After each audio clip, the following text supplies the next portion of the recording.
Can we get a roll call, please? Peltonen, Here. McCanny, Here? Hutchins, Here. Berger, Here. Summers, Here. Kyer. Here. All right, first is agenda changes, approval of agenda. I would like to make a motion to add one item onto our general business, is number 5, for just a quick discussion about our budget for the year. I don't imagine that we will, I just want to start the discussions on this. Are there any other changes that anybody else would like to see to the agenda tonight? No? Can we get a motion then to approve the agenda? I'll make a motion to approve the agenda that is changed. Thank you. And support? Anybody want to support I'll that? support. Okay. So that's a motion from Hutchins and support from Pelton. And we need a roll call on that? Peltonen, Yes. McCanny, Yes? Hutchins, Yes. Berger, Yes. Summers, Yes. Kyer. Yes. Okay, so we all have our minutes from October 5th meeting in front of us. Do you have those as well? Okay. Has everyone had a chance to review the minutes? Are there any discussions we want to have about the minutes, or any changes or anything incorrect about the minutes at all? If not, we'll entertain a motion to approve the minutes as they're written. I motion to approve. Okay. Support. All right, thank you. So a motion from Summers to approve the minutes, support from Berger. Do we need a roll call on that too? No, okay.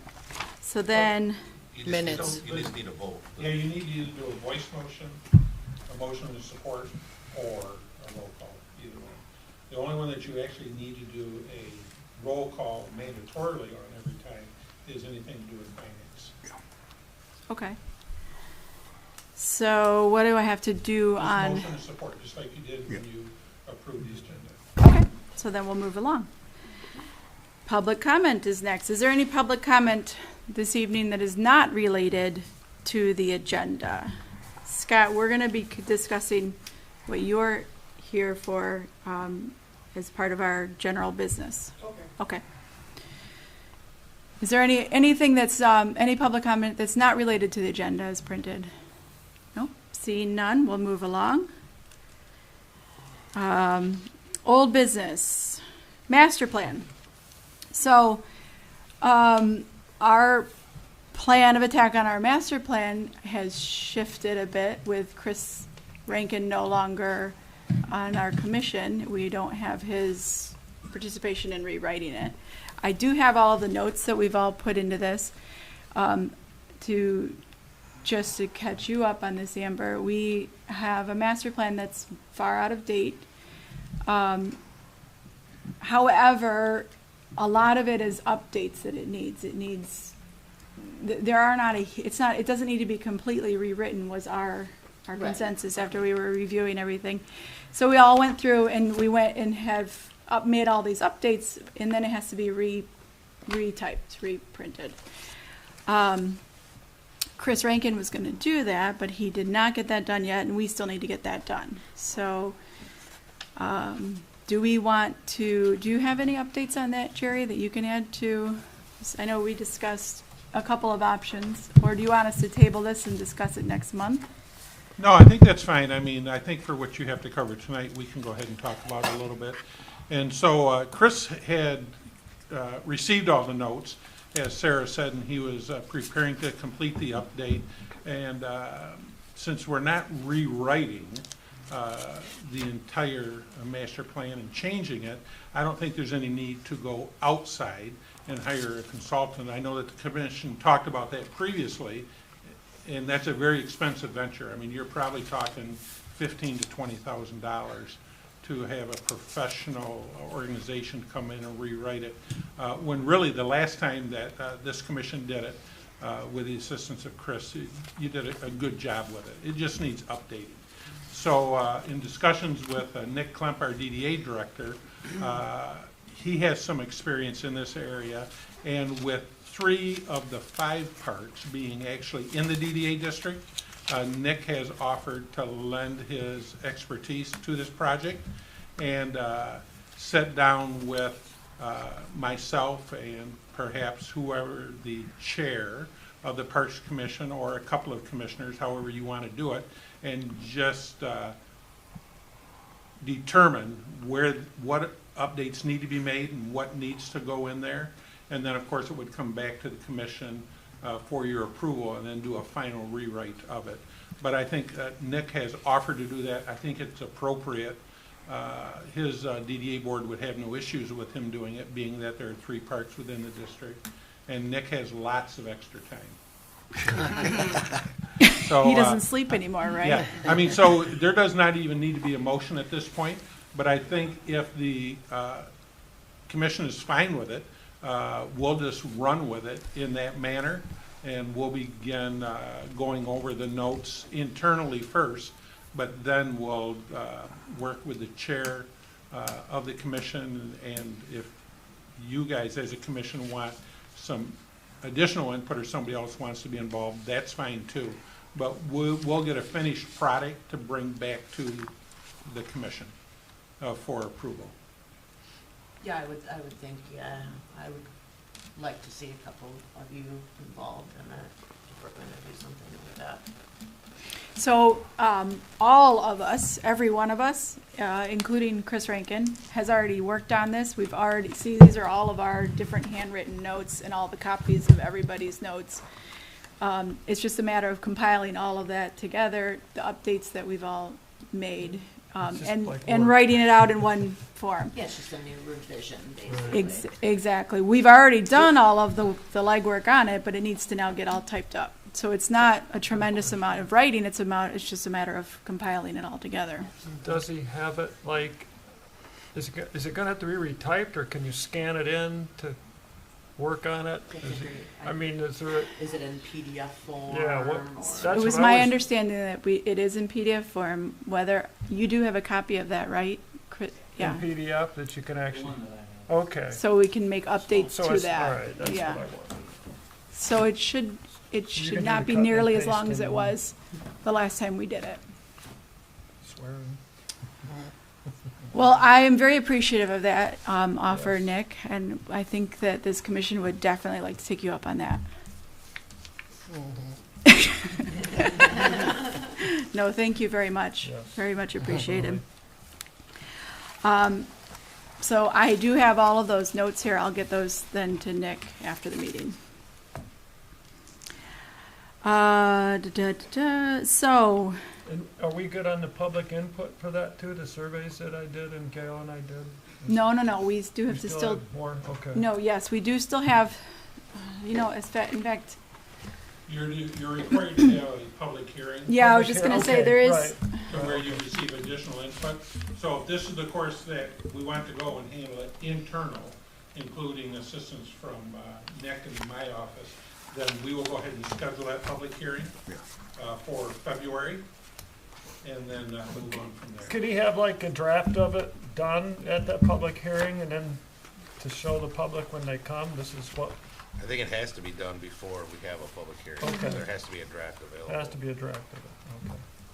so you guys remember that we did have the public, we did decide on doing that in December with all of the changes with Chris Rankin leaving, those things didn't get done. I ended up making that, we canceled that. We did not have it in December, so now we just have to reschedule that. That's where we were at with that. Okay, great, perfect. So, do we want to set a date for that now, or do we want to have administration just set that date?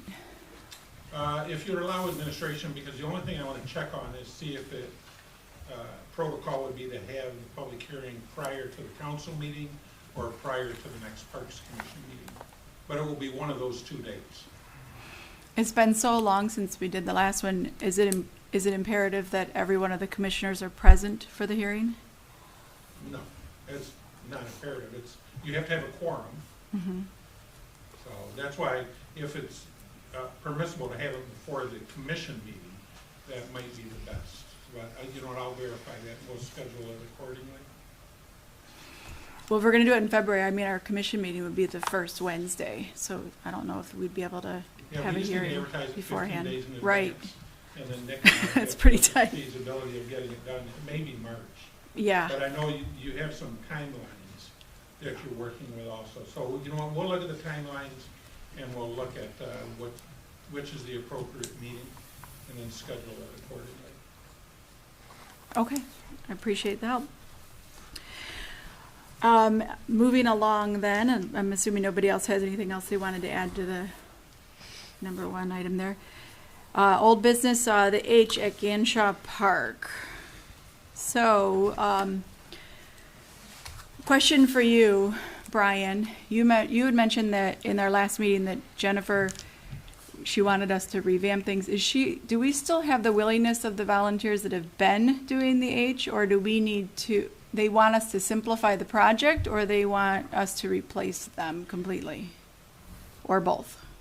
A little bit of both. She said that they had plenty of volunteers to plant them, but after that, the maintenance of them, the watering, the weeding and stuff like that, they dropped off dramatically. So, you know, it was suggested to go to something more permanent with less maintenance, and that's where the rock idea came in. And then there was some opposition to that. So, I mean, we're open to suggestions, but she is having a hard time with volunteers and the lawn, you know, the summer lawn maintenance of the H, so. Mm-hmm.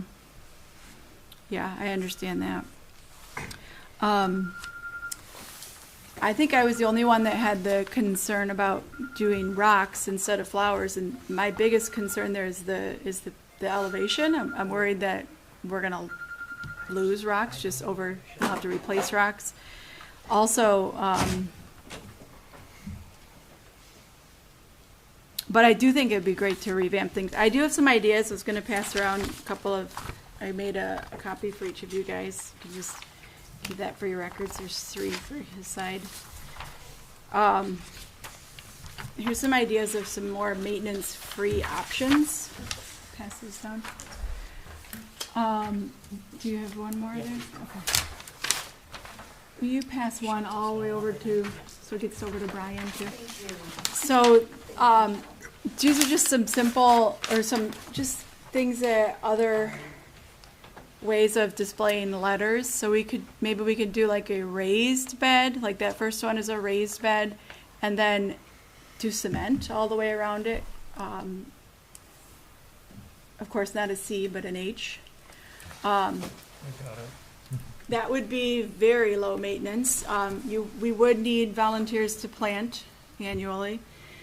Another option is the, just so that you guys can see too, I don't know if you can see that far, but another option is instead of flowers for the H, do boxwood so that they don't need to be replanted every year, but then we would need to, we could either do rocks around boxwood, which I still would be worried about that, or we could do pavers, like you see in the third option there is pavers all the way around the letter, and then the boxwood. Then we don't have planting, then we have very minimal weeding. As long as we had the pavers installed correctly, we would just have to weed around the base of the boxwood. And then the fourth option there are 2 different colors of shrubbery. Just do the whole thing in shrubbery, but do the purple for the H shrubbery with green shrubbery around it. That would probably be, we wouldn't need to plant annually, and that would probably be less weeding. But still watering. Yes, but once boxwood, once it's established, does pretty well. Yeah. I don't know how much of a change it'll be on an elevation like that. But once it's established, boxwood does well. You have to water it quite a bit for the first year, but then, yeah, it does much better on its own. So those are some ideas. I also asked Jeff Blasco, he runs a Boy Scout troop, if they would be interested in helping us with the project of like revamping this or doing the, and they're definitely interested. He has not confirmed with me, but he said he thought his troop would be definitely interested in helping with. But we would need to come up with a decision on how. I think that Jennifer's request is completely understandable. It's a lot of maintenance. In every aspect of volunteering that I do, we have a hard time finding volunteers. I understand completely where she's coming from. But if we do rocks, I think we're going to have just a lot of upkeep with rocks. We're going to lose rocks. They're going to slide. And then you get also a lot of weeding in between with rocks.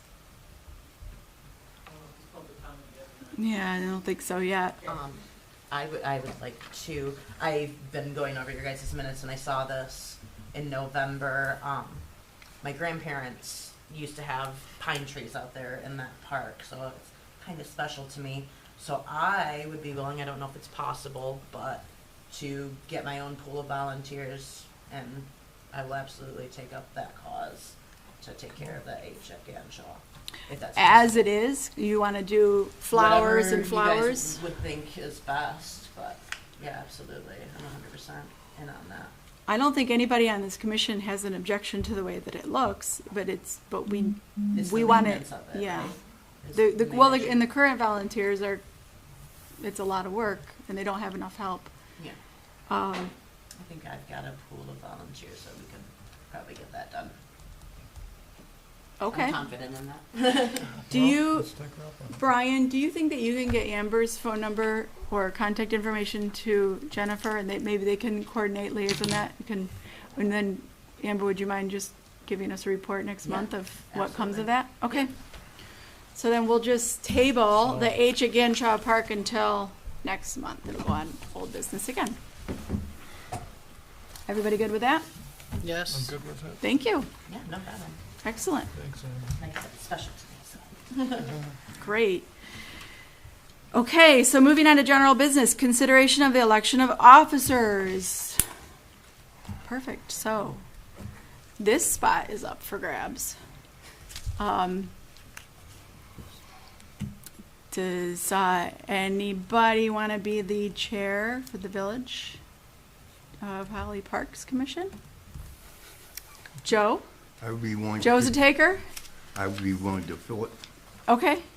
I don't want to make any commitments to take on anything in addition to the responsibilities I already have, just because of family issues that I would like to be able to also focus a lot of attention on this year.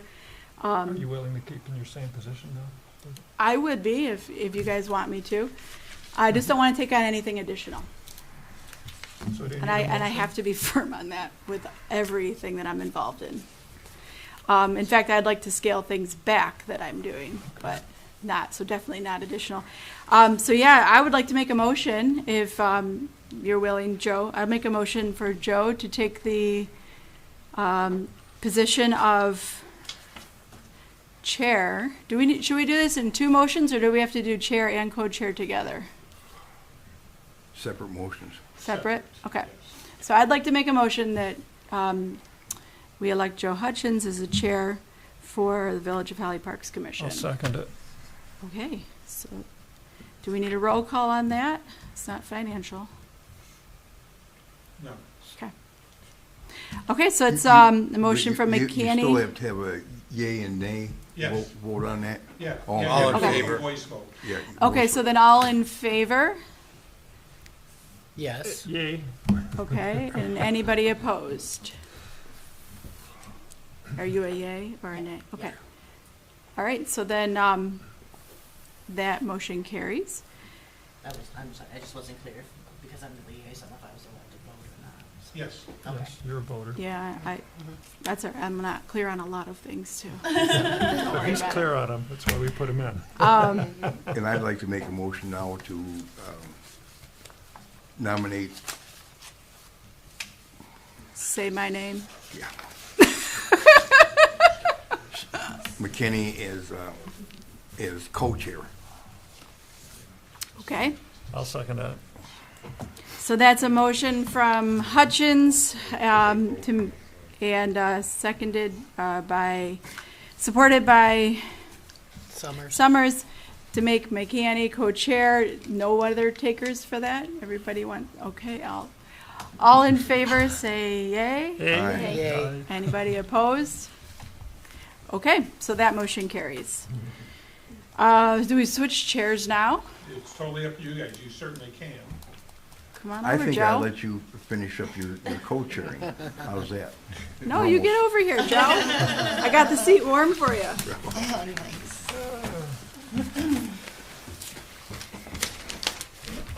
Take your name tag, too. Get you out of the shadows there. Yeah, I like the shadows. Sorry.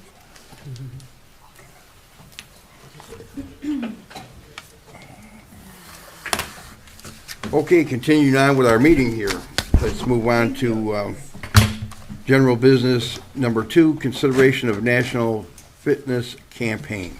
Yep, and just so Nick is going to play just a brief 3-minute video in just a moment. And just so there's no confusion in the future, so we don't have really the capability to conduct interactive Zoom meetings with the public, just, because of the technology we have and because of the placement of the commission or the council or the board, whatever body is meeting. So at this time, we're able to bring this presentation in from Chicago just for a presentation on the topic. And you can ask questions which will be relayed to Nick most probably. Oh, you think you'll be over here? Okay, if you have any questions of him. But just as by way of introduction, so this organization, the National Fitness Campaign, they contacted us. In fact, they contacted us last year, but we didn't feel that we were ready to even address the issue, and the timing was very late in the cycle. But this is a national organization. It's a national fitness program, as you'll see through this, and they offered grant to go along to fund about 1/3 of the project, which means there's about $100,000, $80,000 to $100,000 left out there that would have to be fundraised. But I think there is some merit to it. That's why we wanted to bring this to you guys tonight. And then after he signs off, and we told him we were gonna handle it this way, he'll sign off, then we'll be able to discuss the pros and the cons of it, and just exactly what you guys as a commission would like to recommend as far as procedure of whether to move on with this and pass it on to council or not. But just by way of introduction, they came to us. We actually didn't seek them out. There is one other organization in our close proximity that has this project already installed right now. That's White Lake Township. The Township of Grand Blanc, they have agreed to participate in this, but they do not have the fitness court installed. So just so you know that. So, Nick, go ahead. Yeah, you might want to come out if you're too close to it there. It's totally up to you. I know I do something.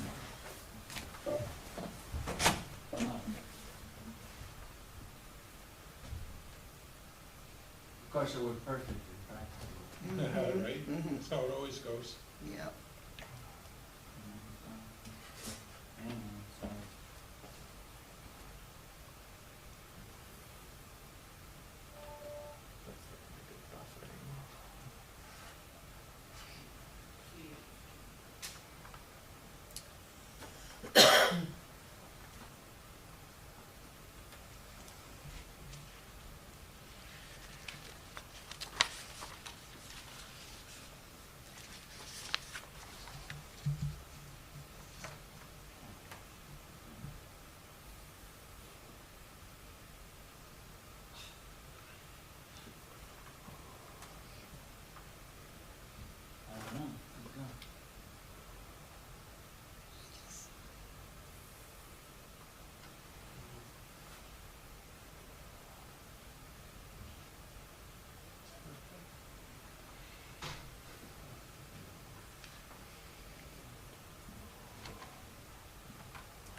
So we actually did do a trial run with it.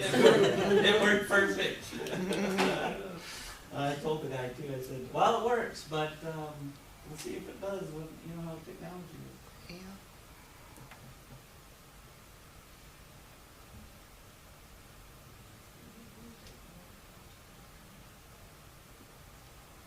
For some reason my mouse is not.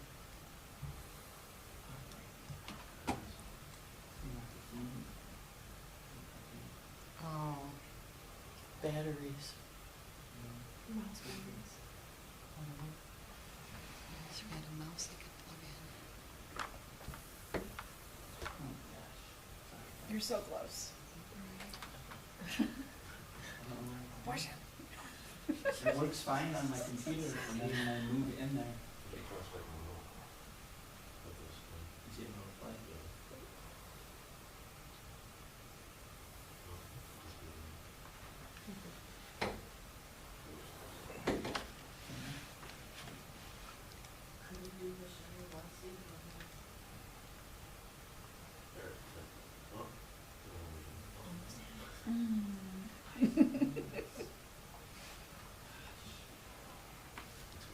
You know, Nick, I wonder if you went to the Zoom with Rudy, if he could play it on On his. his screen.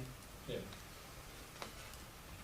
So we're doing a Zoom with a representative of this company? Yeah. I see. At this moment?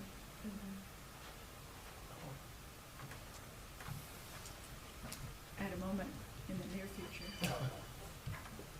Right. This call may be recorded for note-taking and voting purposes. Hey, Rudy. Hey Nick, how's it going? Great. So we're having some problems playing the video. I didn't know if you maybe had a capability of playing that from your screen. If I put you up on there. Yeah, let me get that teed up.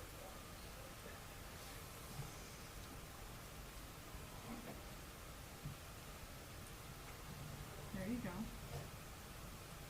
It's still showing me something's not right. I wonder if it's the internet. Oh, Yeah, it looks like it's lagging. that would do it. Yep. I don't know if it is. Yeah, I've got it teed up. Hopefully it'll work on my end. Want me to try to play it right now? Sure. Okay. Okay.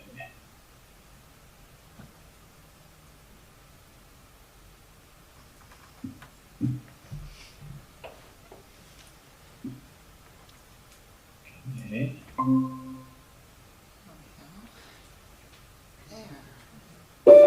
We're changing the way America thinks about fitness. With 200 fitness courts open, our campaign is growing.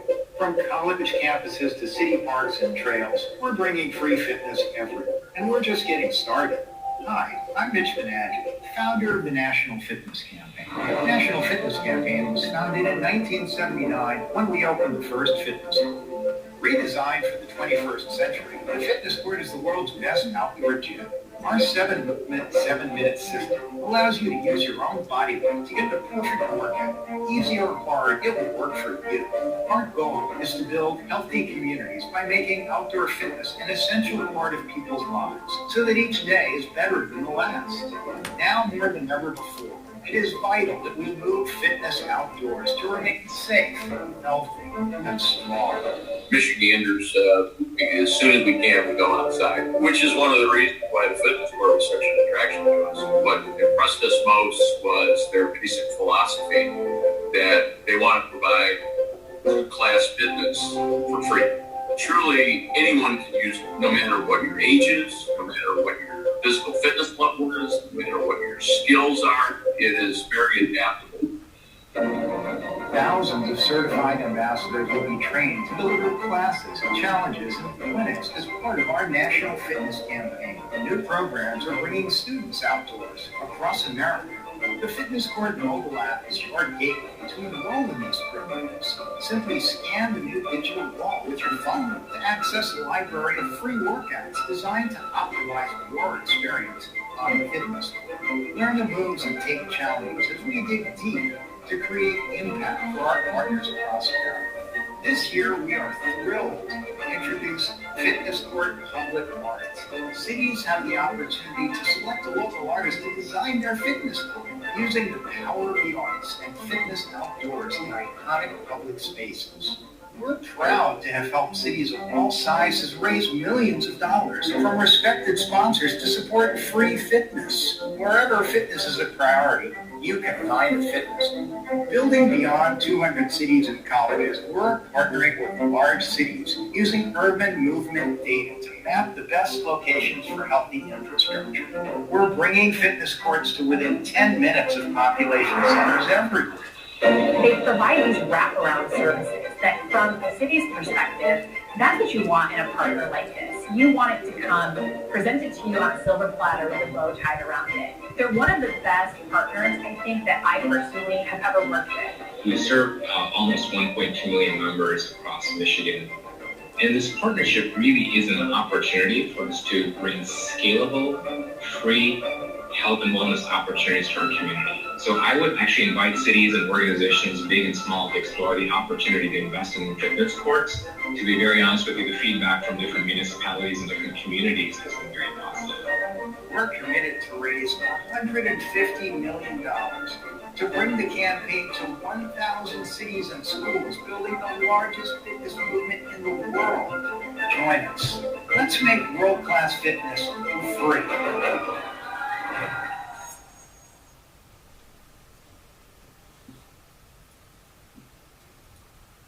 Cool. Thanks for letting me share the video with everybody. How's everybody doing tonight?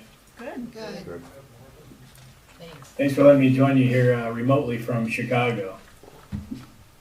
Yeah, and if it's okay, then I can kind of maybe just share a quick presentation to kind of go through a little bit more in-depth overview of who we are as a campaign and how our grant program works. And obviously really excited about the opportunity of working with Village of Holly, Michigan, and expanding the campaign and the fitness court there in your community. So really appreciate your consideration and letting me be a part of this tonight. So let me share my screen again.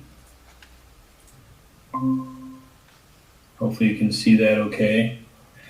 Yeah. And this is a picture of a launch day. This is a community in Michigan. I believe this was Traverse City last summer. I can't remember exactly which location this was, but always a fun event. The campaign itself brought to you by a lot of different campaign sponsor partners that we work with throughout the country. Obviously, a big shout out to Priority Health in Michigan and their support for the campaign there in Michigan and helping us grow our network there in the great state of Michigan. And who we are, as you saw in the video, we're a San Francisco-based social enterprise and consulting firm, and basically what we're doing is developing public-private partnerships, city, schools, and sponsors, trying to build healthy communities. And to really kind of talk about the overlying goal of the campaign, it's really to help communities combat a lot of the preventable disease issues that we're seeing kind of plaguing the country right now. Obviously, we're seeing obesity rates at the highest they've ever been, with expectations to probably see over 50% of the population considered obese by 2030. The World Health Organization released their annual report recently, and for the first time in 100 years, we saw life expectancy drop by 2 years. So we feel that we're in a pretty critical juncture in terms of offering fitness and wellness options for communities. And I think the COVID pandemic really helped increase the awareness of fitness and wellness overall, and obviously the importance of being able to get outside and move specifically. So we feel that hopefully the campaign will help kind of build this infrastructure out across the country and give folks access to great fitness opportunities in communities wherever they live. So, and as you saw in the video, we've been doing this for a long time, started in 1979 with that first fitness court. The original design was a lot more rudimentary, but it was a great start, and we did about 10,000 of those original fitness courts between 3 countries over the next 25 years. We redesigned the court from the ground up and kind of redesigned the campaign itself for impact in more of the 21st century in 2012, and we're happy to say we'll be bringing our 500th Healthy Community campaign partner probably early Q2, I believe, is the expectation. So we've had some great growth. We want to continue to expand that across the country. And our mission is simple: build healthy communities, make world-class fitness free and accessible to anyone and everyone. And that's really what the campaign is all about. And as part of the campaign, we really try to provide our partners with a real handoff, comprehensive community wellness program to really support you guys every step of this process. And then once you get your fitness court, to continue to support you guys to really get the community engaged and get folks out there using it and hopefully creating some really great health impact. But we have a lot of great resources and tools available that we can support you guys with this entire process. And we have a lot of great media resources available through our partner, Priority Health of Michigan, at Bell Lind as well, to really help promote this locally, regionally, statewide, to show the kind of great fitness initiatives you guys are doing there for your community. We have great elements of art that can be incorporated with the fitness court. And then a couple really cool call outs here. We have an ambassador training program that's also free. We'll train up really any number of folks that you guys want to be ambassadors on your fitness court to go out and meet classes, trainings, orientations, things like that. So it's a really great engagement program, and we support that indefinitely. So we've seen this grow pretty organic with a lot of partners where we'll help them launch a couple ambassadors to get the program started. And then we see these groups kind of grow organically where folks will become really interested and big supporters of the fitness court. They'll go through the ambassador training, start building their own fitness groups, Facebook pages, all that good stuff, and really promoting wellness within these little core groups and building these little communities of wellness, which is really what the campaign is all about. So it's a really, really powerful aspect of the program. And then we have our mobile app, which is a free mobile app that anyone can download and hopefully give everyone access to a true coach in their pocket to go out and use the fitness court effectively and get healthier. This is the fitness court. You can kind of see the overall layout here. Size perspective, it's exactly half the size of a tennis court within the playing line. So 38 feet by 38 feet are the dimensions. Everything's made and sourced 100% here in the United States. We manufacture these in Southern Alabama, and we source all components here in the United States. So we're pretty proud to say that. Everything's built using the highest quality components. So these can stand in parks for many, many decades. We estimate 25 to 50 year lifespan on these. So we've designed them to be very rigorous. We've got them pretty much in any part of the country you can think of, almost every climate. We're in 43 states currently. We hope to grow to all 50 states here in the next year or two, but we've got these pretty much in any climate you can think of. We actually had one on Fort Myers Beach that just survived a hurricane with no damage. So they're designed to be extremely durable and very low maintenance. So we try to create something that's going to be in the parks for a long time and not require a lot of ongoing maintenance. But it's all carbon steel and stainless steel that's double powder coated. The flooring is a rubberized flooring surface. We source that from a company that is the industry leader in commercial rubber sports flooring. This is a 1 inch thick, 2 foot by 2 foot tiled floor. That is a great training service for folks to get out there and work out on and create some great shock absorption and resiliency, but also extremely durable. And then being that it's tiles makes it very easy to replace any areas that might get damaged. If a tree branch or something like that falls, or if an area gets pre-worn, it's easier to just pull up the tiles and replace them. So it's designed to be very serviceable. And then the graphics you see on the structure in the background is all a commercial vinyl wrap that we use, and that allows us to do a lot of cool customization for our partners with artwork, different graphics, sponsorship logo, things like that. So we can do a lot of really cool customization, and we like to think of it as the world's best outdoor gym. The fitness court DNA, the way we designed this, we built it around 7 core movements. So our team identified 7 critical or essential movement patterns that are really key to everyone in daily life. And the court itself is broken down into those 7 zones. We created a really cool 7-minute, 7-movement workout that folks can do, where they kind of go through an express body weight circuit, touch on every one of those critical movement patterns, and get a great total body workout. So it's a great way to get folks to engage the fitness court. It's a great way to complement your parks and activities that folks are doing already. They're already out there hiking, biking, jogging, playing sports. They can pop over on the fitness court, get a great 7 to 8 minute workout in and resume their activities. Or if they want to come and spend hours on the fitness court floor, they can do literally thousands of different functional training exercises. It's specifically around body weight movements, which is great because it makes it scalable to your entire community. So regardless of age, size, or ability level, folks can get out there and use the fitness court. They just modify the movements to add more or less of their own body weight resistance. So it's very, again, scalable to the entire community, and also able to support people through their entire fitness journey because it's a truly progressive workout system. So as people get fitter and healthier and stronger, they can modify those movements to add more of their own body weight, and make it more, make more resistance. And again, being scalable to the entire community, it is fully ADA accessible. All of the structures are able to be navigated in a wheelchair. and all the upper body stations along the back wall are able to be used in a wheelchair as well. As you can see a user picture here. So again, really designed to accommodate the entire community and really serve them through their entire fitness journey and the rest of their lives. So different demographics are represented here, but again, supporting folks through their entire lives and fitness journey. We have an ADA user here, actually using one of the upper body stations in a wheelchair, which is pretty cool. Excuse me.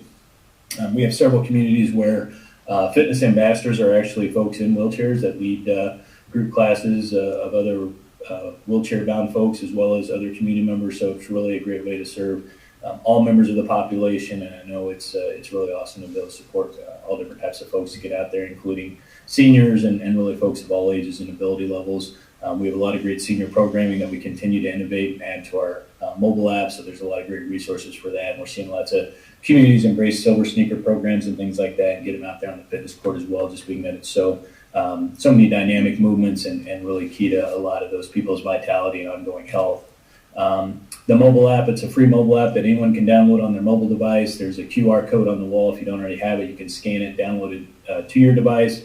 Tons of resources. We're actually doing a full upgrade of our mobile app that will be released probably end of the month, maybe early February. We're going to add some cool new features to our mobile app, which is already really well done. We're adding some gamification features where we're kind of creating some gamification of fitness and wellness to really hope drive some additional younger traffic out there, use the fitness court and make it kind of fun and kind of sporting to get folks out there and kind of keep track of their points. But there's a lot of great resources in here. You have a GPS locator where you can actually locate the nearest fitness court to wherever you're at as you're traveling through Michigan or through the rest of the country. You can locate any number of our 500 fitness courts throughout the country to go work out. There's tons of virtual instructor-led workouts, workout routines, exercises, classes. We also have the 7-minute 7-movement workout system built in the mobile app, so it's a really great resource for folks to use the fitness court any way they like.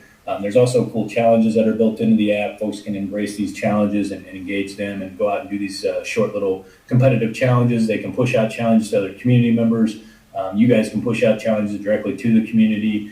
Just a lot of cool kind of engagement features that folks can utilize through the mobile app. And then if you don't have a mobile device or you don't want to use a mobile device when you're working out, as some people don't, we have a lot of information on the fitness court wall there showing how to use the fitness court, all the different workouts you can do, the 7-minute 7-movement workout system, a lot of great text and picture graphics showing how to use the fitness court. So a lot of great resources so people can get the most out of it. And then again, really just trying to provide turnkey services to support you guys through the entire process. We have installation teams that can come in, excuse me, and install a fitness court in 3 to 4 short days. Our regional installation partners, they do it in 4 days or less. And again, it's a total turnkey installation. That ongoing ambassador training program, which is really a cool tool to really continue to drive engagement in the community. All of our programming is ACE approved, American Council of Exercise, so it's very comprehensive and thorough. We have both live and virtual trainings. During the pandemic, we developed a really comprehensive virtual training that we can push out to folks online, and they can go through these videos and actually record themselves doing the exercises so our team can evaluate them and get them trained up as ambassadors to go out and lead these groups and wellness activities. And then we have tons of media and press resources we'll share with you guys to really help promote this within your community and the region and even across the state to really show what you guys are doing to impact fitness there in the community. Leading up to that launch day and turning that into really cool ribbon cutting. We've seen communities use mascots, as you can see pictured here. We've seen live marching bands out there, police and fire challenges, a lot of cool ways that folks have embraced the launch and really created some fun and excitement around new fitness court. And then all the free workouts, group classes available through the mobile app, which we continue to push out new information on an annual basis. And then we have a lot of great metrics we'll share back to you guys in terms of data and impact, really see how impactful the campaign's been. But we can share total number of workouts completed from folks that use the mobile app as well as basic demographic data, so you guys can kind of see what age groups are getting out there and using it. Hopefully, again, helping create a wellness culture and engage folks and create a healthier community. And then we have a lot of art elements that we can include with that vinyl wrap, and you can see a lot of custom images here. These are designs that folks came up with for their community, and we helped optimize it for the fitness court wall. So again, really cool way to kind of embrace and combine art and fitness all together. We have some different designs available through our partnership with Priority Health. We also have some additional funding options if you want to create your own custom artwork design using a local artist. We have our featured artist program. You can literally licensed multi-million-dollar artworks to be displayed. So we have a lot of great options to kind of combine art and fitness together. Kind of an overview of our campaign services again, and then this kind of shows the general outreach we've had across the country. We just want to continue to grow this network out. We are building the largest public-private partnership in support of community wellness in America, so it's a pretty exciting initiative to be a part of, and our goal alongside our mission is to hopefully build a free outdoor fitness court within a 10-minute bike ride of every American. So again, we want to really give everyone access to this and help change fitness mindsets in general and get folks healthier and happier. Obviously, our partnership with Priority Health of Michigan, we're really excited about. We were able to generate $750,000 in funding available for qualified site partners.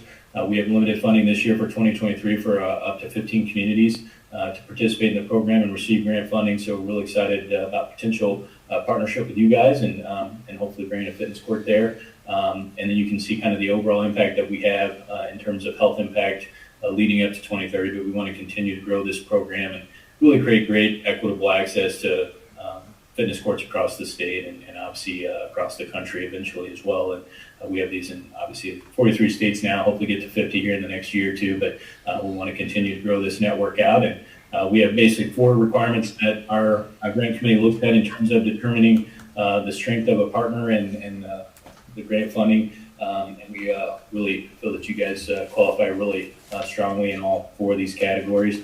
And basically, having talked with folks on your team, obviously we know that wellness is a big priority and healthy living is a big initiative for the community. So we know there's great support there. We think we have some really strong sites for a potential fitness court, which we've already kind of vetted out and kind of gone through that. And we think that'll be a great location that'll meet really all of our criteria with being a visible, high visibility area, location for the fitness court, being a heavily trafficked, centrally located area, as well as connected to pedestrian infrastructure. So when we see these 3 criteria met, we do typically see a really highly engaged and utilized fitness court. And we think that the location we've chosen for you guys is going to be a great fit for that.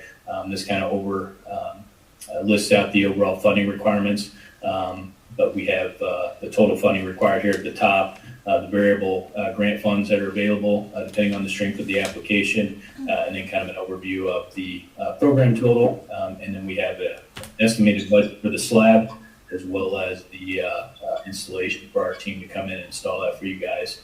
And then we see a lot of folks use lots of other funds to help leverage the campaign, and whether that's a combination of other federal and state grant funds or local and regional sponsorships. There's a lot of great ways that this can come together, and we support you guys through the entire process to help make this come to light. We do have a fitness court studio option, which is kind of a new feature for for this year, I should say. We created this additional kind of expanded fitness court based on feedback from a lot of partners that wanted these outdoor classroom spaces, not just a bodyweight circuit, but also a place to take folks outside and do different classes. So we developed this new option with the fitness court studio. Zumba, dance, yoga classes, all different kinds of cool classes, basically given 2 outdoor programmable classroom spaces, over 2,000 square feet of wellness infrastructure. Just a really cool way to kind of embrace fitness. Obviously, during the pandemic, folks had to train outside a lot. After the pandemic, folks kind of wanted to keep training outside, so this kind of came to light. It's also retrofittable, so if you do the standard fitness court, which is kind of this one on the right-hand side here, you can add this other feature later on. And there's an additional funding requirement for that, but creates a really cool outdoor classroom space. And then really the last thing is getting the application in and approved and getting the grant funding squared away. And then we start supporting you guys again through this entire process, which we again support through the award phase.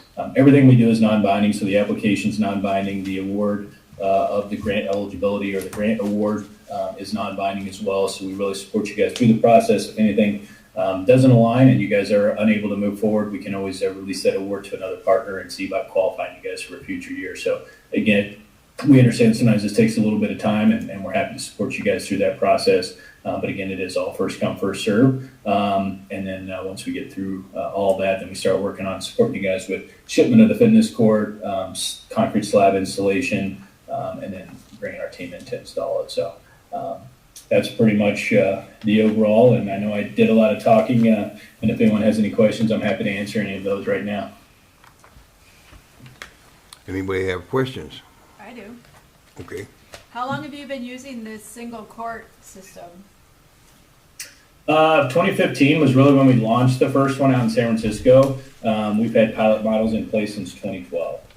How long have you had them installed in four-season climates?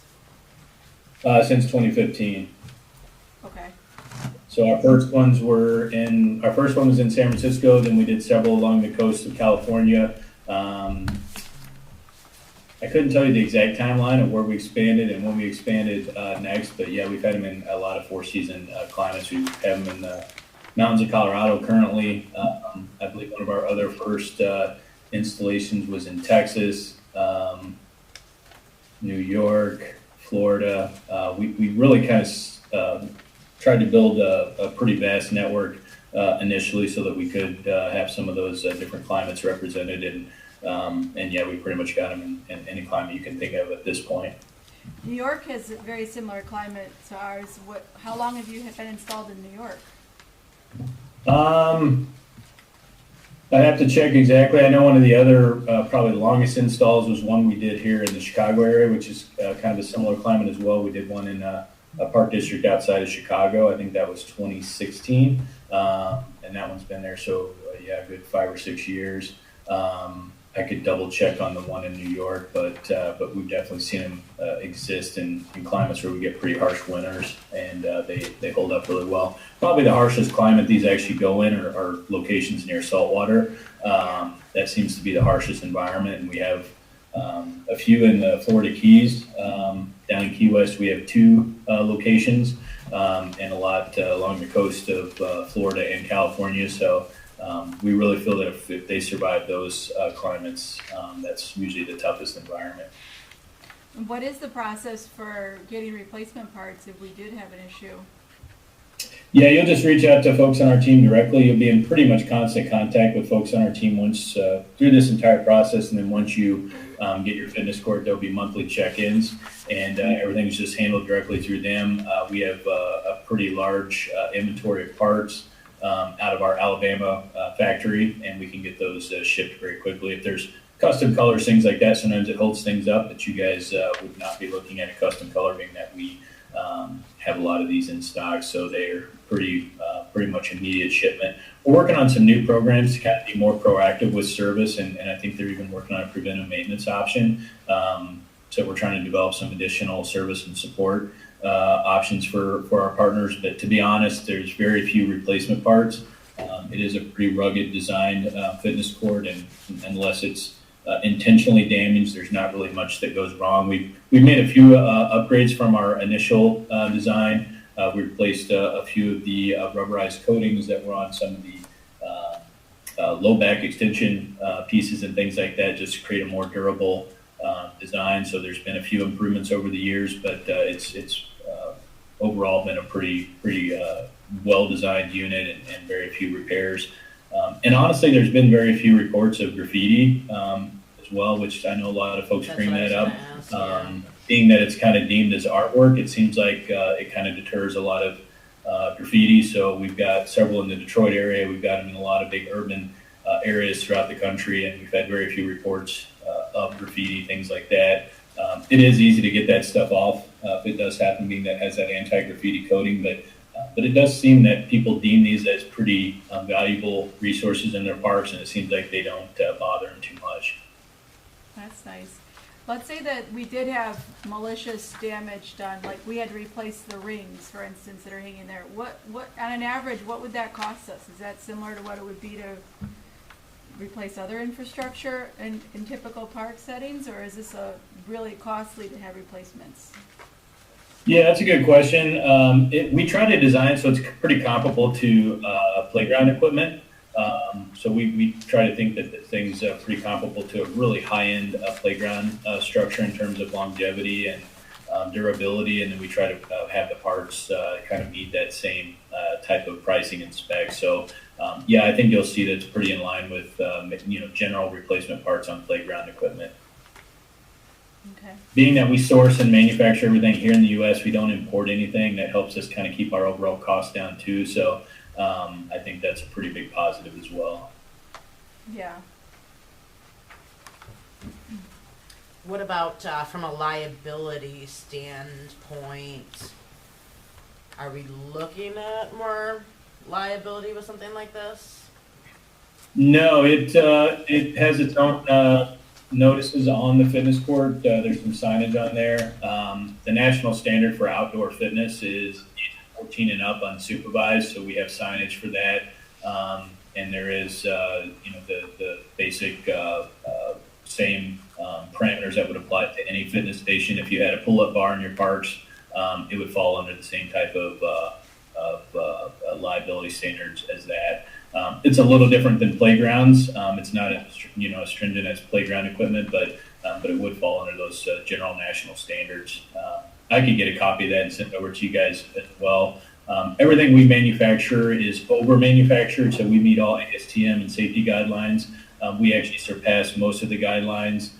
I know I had a team down in Alabama visit our plant a couple months ago, and their engineer was there, and he asked a lot of questions, and he said we surpassed all safety features he's ever seen in any type of outdoor equipment, playground, or fitness. So I know our team works really hard to stay ahead of the curve and make sure everything surpasses and definitely meets all requirements. So let's say you do another change, or improvement. Do those automatically kind of, get sent out, or is that something that would end up being like an upgrade cost?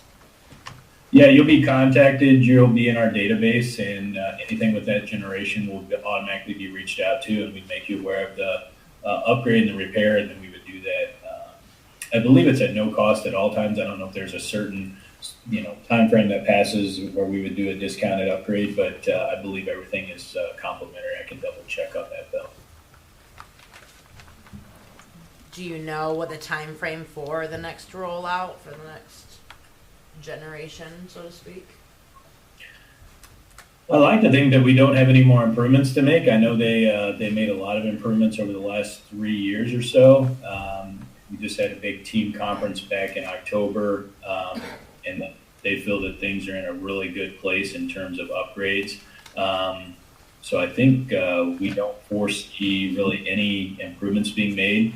Our biggest focus right now is the new fitness court studio and that expanded offering that a lot of folks have shown interest in. But that's all really just flooring, so there's really no equipment. So I don't foresee there being any real improvements. So we've already upgraded a lot of the surfaces that we felt could wear a little bit better if we had a higher quality rubberized coating, things like that. But I think most of the improvements have already been done. So I think we're kind of at a generation where there's not a whole lot of improvement to be done. We've got all of our pilot sites and kind of our testing sites out of the way over the last 7 or 8 years, and I think we're in a really good spot. So not to say there would never be an improvement, but I don't think there's much else that can be done at this point on the fitness court from what our team foresees. We brought some additional professionals in last year that have foreseen engineering and other industries to kind of assess it as well. We had some folks from the automotive industry, which they pretty much go through the most rigorous testing,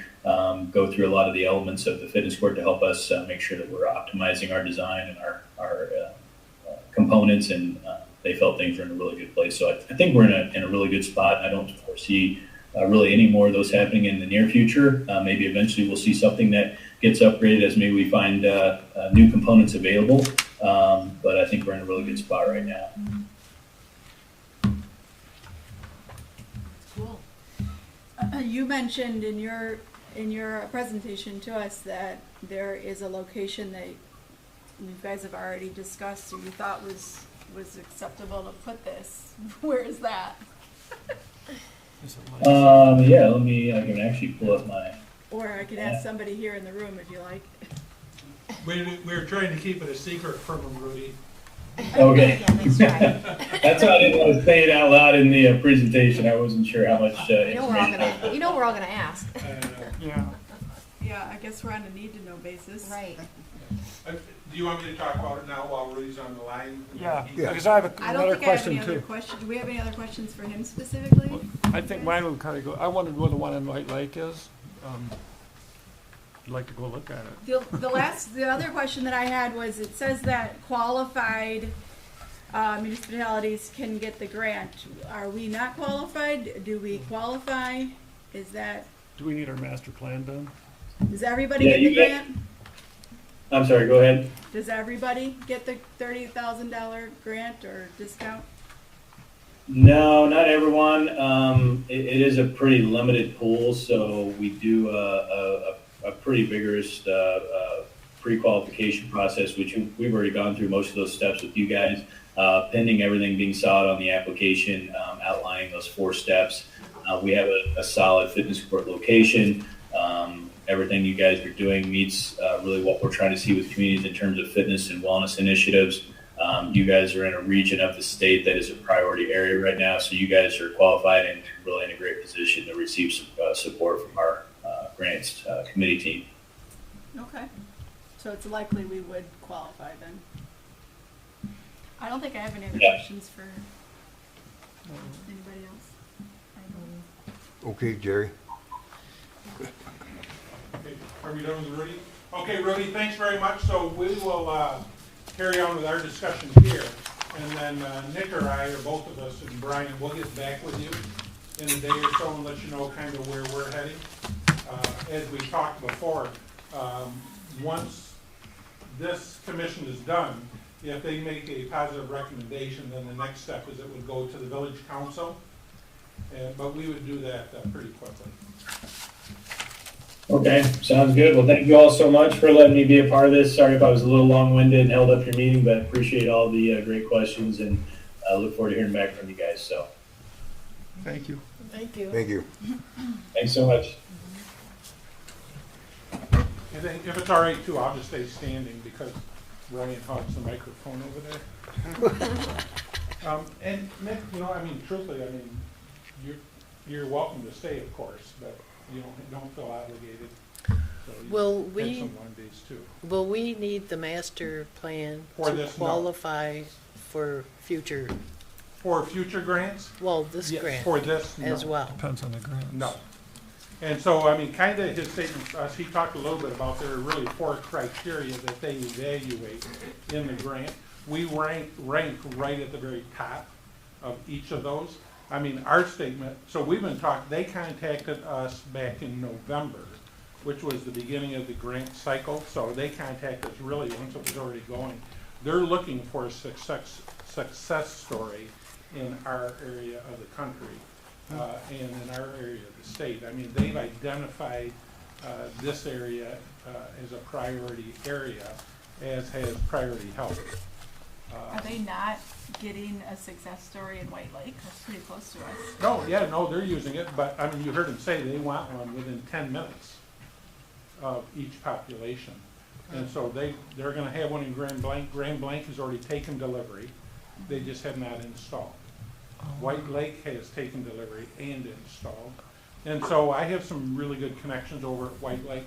I will follow up with their Parks Department and see what their user rate is and what their success is. When did they put it in? With that. Pardon me? When did White Lake put it in? I think they've been in a couple of years now. Do you know where it is? I don't, you know, we have the address, I can send it to you. Yeah, just in the email, It's yeah. not like in the middle of the park, it's really an address, right? Nick, you can't leave, please get that address for Yeah, us. it's not But, far. so- Is there one in Waterford as well? Or is that the White Lake one? It's I it's think on that's- Elizabeth Lake Road? I think that's White Or Lake. off of Elizabeth Yeah, Lake off Road? Elizabeth Lake Road. Close to the border of White Lake and Waterford. Yeah. Yeah. So we talked a minute ago about location, and there really was no secret to it. But this really is the first meeting we've had, because our first discussion with them was in November this year. We did talk with them last year, like I said, but we didn't feel as a community that we were ready to have a staff-driven project like that, like this. But we think maybe we are now, and there's a lot of factors that go into it.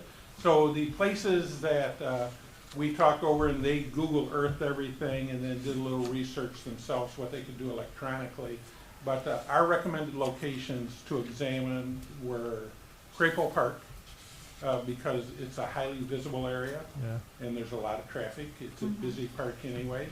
The other location was Waterworks Park, and the third location was Cyclone Park.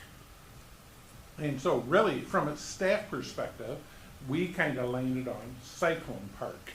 And once they examined those other 2 parks that we talked about Waterworks and Crapo, they agreed on the same. Crapo is too small, it's too compact already to put this in there, and really, you're really mixing. So Crapo is more of a younger child type environment, and then Waterworks is it is an athletic park, but it's a different type of athletics. It's water trails and, maybe the beginning of some bike trails or whatever if they're fully developed. Cyclone Park, in our estimation, is a great location. Cyclone is an underutilized park. There is a lot of vacant space there that can be used. And truthfully, that's one of the options that the village council will decide on. Actually, Amber will have a part in that because she happens to sit on the committee that will recommend to the council the location of the future village offices. If the future village office does end up at Cyclone Park, if we end up constructing a building, in our estimation, it'll breathe new life into that park. And it will direct funds into that park. It will direct people to come into the complex. And because they'll be into the complex, then there's going to be some high exposure to a wellness workout like this. You mentioned a village office at Cyclone Park? So this building will be, Carl Richter campus will be demolished June of 2025. Yes. The school has given us notice of that. Okay, before I lose it then, Chris, the address is 8356 Elizabeth Lake Road. Thank you. In White Lake Township. Thank you, Brian. It's a park, but it's connected to subdivisions. It's called Trailside Meadows. Yeah, it's right. It's similar to like the feel of how Patterson Elementary is surrounded by the subdivisions there. There's also one at Oakland University at 569 Pioneer Drive. Okay. Yeah, so they're probably the same distance depending on which way you go. So Gail, to get back to your question, so if, when this building is demolished, then the school has already given us notice that obviously we're not going to have office space here. They have offered us to be tenants at the Sherman Middle School where we could go in and rehab a portion of the building. I mean, there is some merit to that. There's a lot of detractors to being up there too. I mean, so it's something that the committee, the Community Development Committee and the Building and Grounds Committee, that's something that they will have to consider, the pros and cons of each location. At this present time, staff is really high on Cyclone Park. But regardless whether the village offices relocates to Cyclone Park or not, this type of wellness court, I think would add a new incentive for people to come to that park and use it. So I mean, we see long range, we see in that park, we see walking track put in around the perimeter of the park. We see possibly this wellness court. We have talked with Scott already and walked the site about relocating a more appropriate vintage style baseball field into the opposite corner. I mean, the baseball field that's there, it's past its useful days. So the equipment there is obsolete. The field is not good, for lack of a better word, and it's just not utilized. If it's used 2 or 3 times a year, that field, that would be a lot. So, I mean, I think that that park has transitioned past the point of softball. And so, you know, we looked at revamping that park. But that's where we're at. I mean, regardless of whether the village office were to relocate there or not, I still think that's the appropriate place if this is where this commission wants to direct some efforts towards getting that.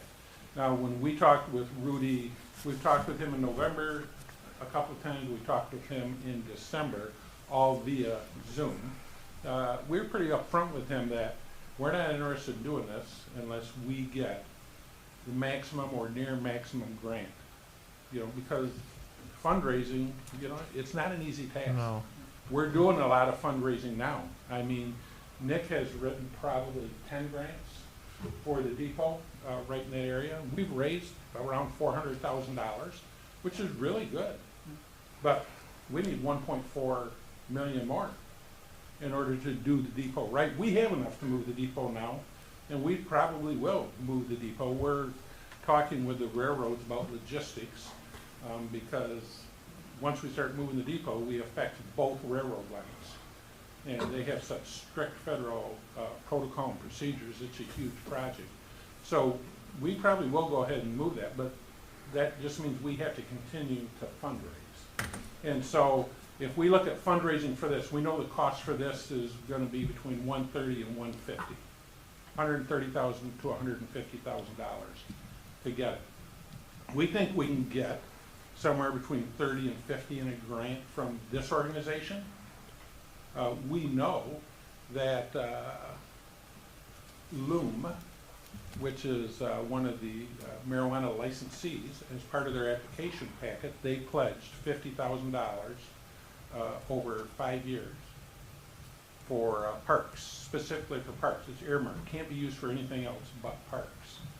So depending upon where you guys want to go, the three of us, staff-wise, we will meet with Loom and see what type of schedule they plan on dispersing that money to. If we can get that money on the high end on the grant, if we can get accelerated payment from Loom, that puts us close to where we need to be.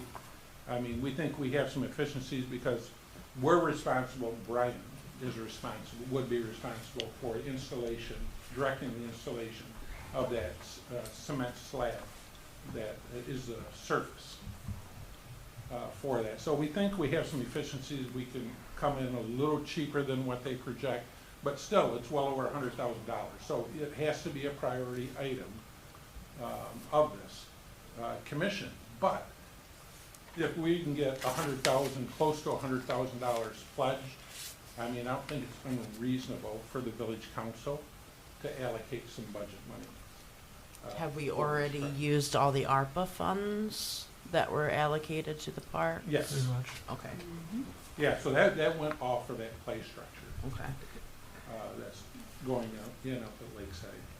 But we're close. But I guess my question to you guys is this something that you guys are interested in? I guess it depends on how it aligns with the plans that we've already been making for that park. Yep. Like, for instance, I'm very much for the idea of bringing vintage baseball, trying to create Holly as being the new hub for this area's vintage baseball, because I think that can bring people from all different areas of the state to our town on a regular basis, and I think that it just is an amazing fit for historic downtown Holly as the hub of vintage baseball. Where in the park were you thinking that'd be good? So close to the existing building. We know that the footprint to that building is going to expand. Mm-hmm. But close to the existing building, and if you can picture where it is, probably on the southeast corner and out, just a little bit. I mean, maybe like 100 feet out from where Towards the the existing parking lot then. building. Well, towards the ball field. Yes. But we see the fence and the backstop and the lights coming down. But the idea with vintage baseball was that the ball field would be at the opposite end of the park, so that wouldn't be anywhere near. That's there. correct, yeah, and Scott and I walked that already, and so, yeah, we think there's ample space. Probably, moving the ball field to the other end, the part that's going to be a little bit tight is not going to be that left field, because that would be the left field area. It's going to be that right field area going back towards where the flagpole is. Right. Along there, so, I mean, that's where that's at. Yeah. A little past history on Cyclone Park. I was on village council in the 90s, and we didn't have no baseball down there for quite a few years, and we fired up the lights, and it really created a big disturbance in town. And we took a lot of heat for that, the village council did, because no one wasn't notified that we were going to start back up baseball. And then our Parks Commission right here was talking about a bark park. And I told our Parks Commission at that time go around and survey the neighbors, because, you know, it's been dormant for so many years other than softball, and get them on board and at least let them know, because, well, they got a little upset because we didn't bring them on board and say, hey, here's what we're looking at. What do you guys think, you know, and this is what's happening. They were the last to know. So that was 2 strikes. And I think that the people should be involved, other than parks. Well, to as correct you on community. that, we did take your advice, we did survey the neighbors, and then we retracted our plan of making it a Yeah, good after- park after the fact. because of the response of the surveying. Because they packed this place, the people against Right. the Bark Park, But I we told. didn't make that mistake again by making it a dog park and then. No, but, getting a, you know, but we didn't get them surveyed. involved and say, hey, what do you think if we make this a dog bark park before we started getting involved in it? Mm-hmm. You know, it's like anything else. If you live on the edge of something and it's all woods and everything else, and you never think they're gonna develop it, then a subdivision comes, you go, oh man, geez, oh Pete. So I think if people know what's coming and know what's being looked at least they feel like they have a little bit of input, say, hey, yeah, you know, this sure beats the Bark Park and everything else, you know? And they have to be aware that softball, more or less, Township Park still runs a softball league, but it's really geared down.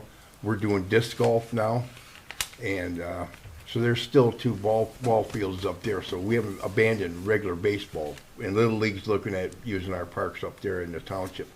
But I'd like just to let people know around Cyclone, hey, here's what the village is looking at, you know, and say, hey, you know, it's going to be real not noisy. You know, it's not going to be a bark park. It isn't going to be this, but here's what the village is looking at putting their offices down there, and that creates impact, you know, pathway into that parking, because it's underutilized. You know, we're wasting that nice big piece of property in there. So, you know, I'm more or less for developing Cyclone, because it's the last one. We've done some good projects in town on Waterworks and Lakeside and all the other parks in town, and we've shown that we're responsible, and I think it's a good sell. But I'd like to have people notified that, hey, what's coming up. Well, so I really think as you approach your public hearing on your master plan, I mean, that's a good time to unveil that. Yeah. Because by then, Yeah. the community development, I don't think they're gonna need 6 meetings to decide where to focus relocation of the village office. I really think just a meeting or 2, and they're Yeah. gonna be as a group, they're gonna say, yes, this is what we're gonna recommend to council. And even if council hasn't completely approved at that time, you can say at your public hearing and say, look, this is part of the future plan. You know, we can put it out there. This is a possibility, and get public input that way too. But you're right, Joe. I mean, communication is the key to anything. Me personally, the dog park was not my idea, but I don't think it was a bad idea. I visited dog parks that are smaller than Cyclone Park, and they're very successful. Yeah. The city of Ferndale won an award for an award-winning urban dog park Yeah. in an area half the size of Cyclone Park. But, you know, rollout of the concept, you know, I'm not saying it wasn't done right, but it just wasn't accepted Right. by the community. So that's fine, you know, this is another use. I think this is while I thought the dog park was a good use, I think this is a better use. Well, this is less impactful for the neighbors in their backyard, For sure. you know. Right. And that's what Oakland County said about making it into a bark park. Is you have to quarter that up and rotate your ground because of the dog fecus and stuff like that. So it was a little. They said Oakland County said it was a little too small to do that at that time. So is this something, though, that the commission is interested in us pursuing? Our meeting with Loom, continued discussions with the National Fitness Campaign to see if we can nail them down a little more. I know they can't tell us until the committee actually meets and makes a determination, but I think we can put some pressure on them and we can talk with them. Is this even something you guys are interested in? Can I ask a question that might sound disrespectful To me or to Brian? in general? Why is administration key on doing this system, Project. this project? because I think. We have just taken down the workout stations at Lakeside over the last years because nobody uses them. And it's $100 and maybe $50,000, and it's in a park that we're talking about putting in village administration and vintage baseball and possibly expanding parking lots, and there's so many other things that are happening there. Like, I don't understand why administration's so keen on this. Well, for a couple of reasons. Where's it coming from? Yeah, for a couple of reasons. One, I think that this is a attractive feature to a new municipal complex. I think it's something that's different for the community, and something that the people are going to say, hey, look, you know what, I want to go use this. And, you know, we get a lot of walk-in visitors at the village offices. I mean, even in the technology age that we're in, we get lots of walk-in traffic. And I think that it's something that will be utilized if the village council does decide to locate the village office there. Part of our proposal would be to build a community senior room there. And so I think you're going to have built-in clientele and users for that type of workout facility there. And the other part is, I mean, up to 2/3 of the money is not going to be money from us. It's money that we're getting gifted or granted to us. But we could use that money on other existing projects. You could. That's why I said it's a priority issue for the Parks Commission. I mean, truthfully, if you guys said, you know, we're not interested in that, even though we think it's a good idea and it would add to the municipal complex, we would not go to the council and try and override you guys and say, Parks Commission didn't want to do it, but we think we're smarter than them. I mean, if you don't want to do it, I mean, really, you make, in some ways, our life easier. Because we don't have to do that. I mean, fundraising's not easy. It's all I can do every year, myself and the rest of the staff, to raise $15,000 for fireworks. So we know that it's going to be a challenge, but we think we're up to it. But we only want to do it with your support, because we're going to need your support as we're going through. Well, I think one of our biggest questions is show us the need.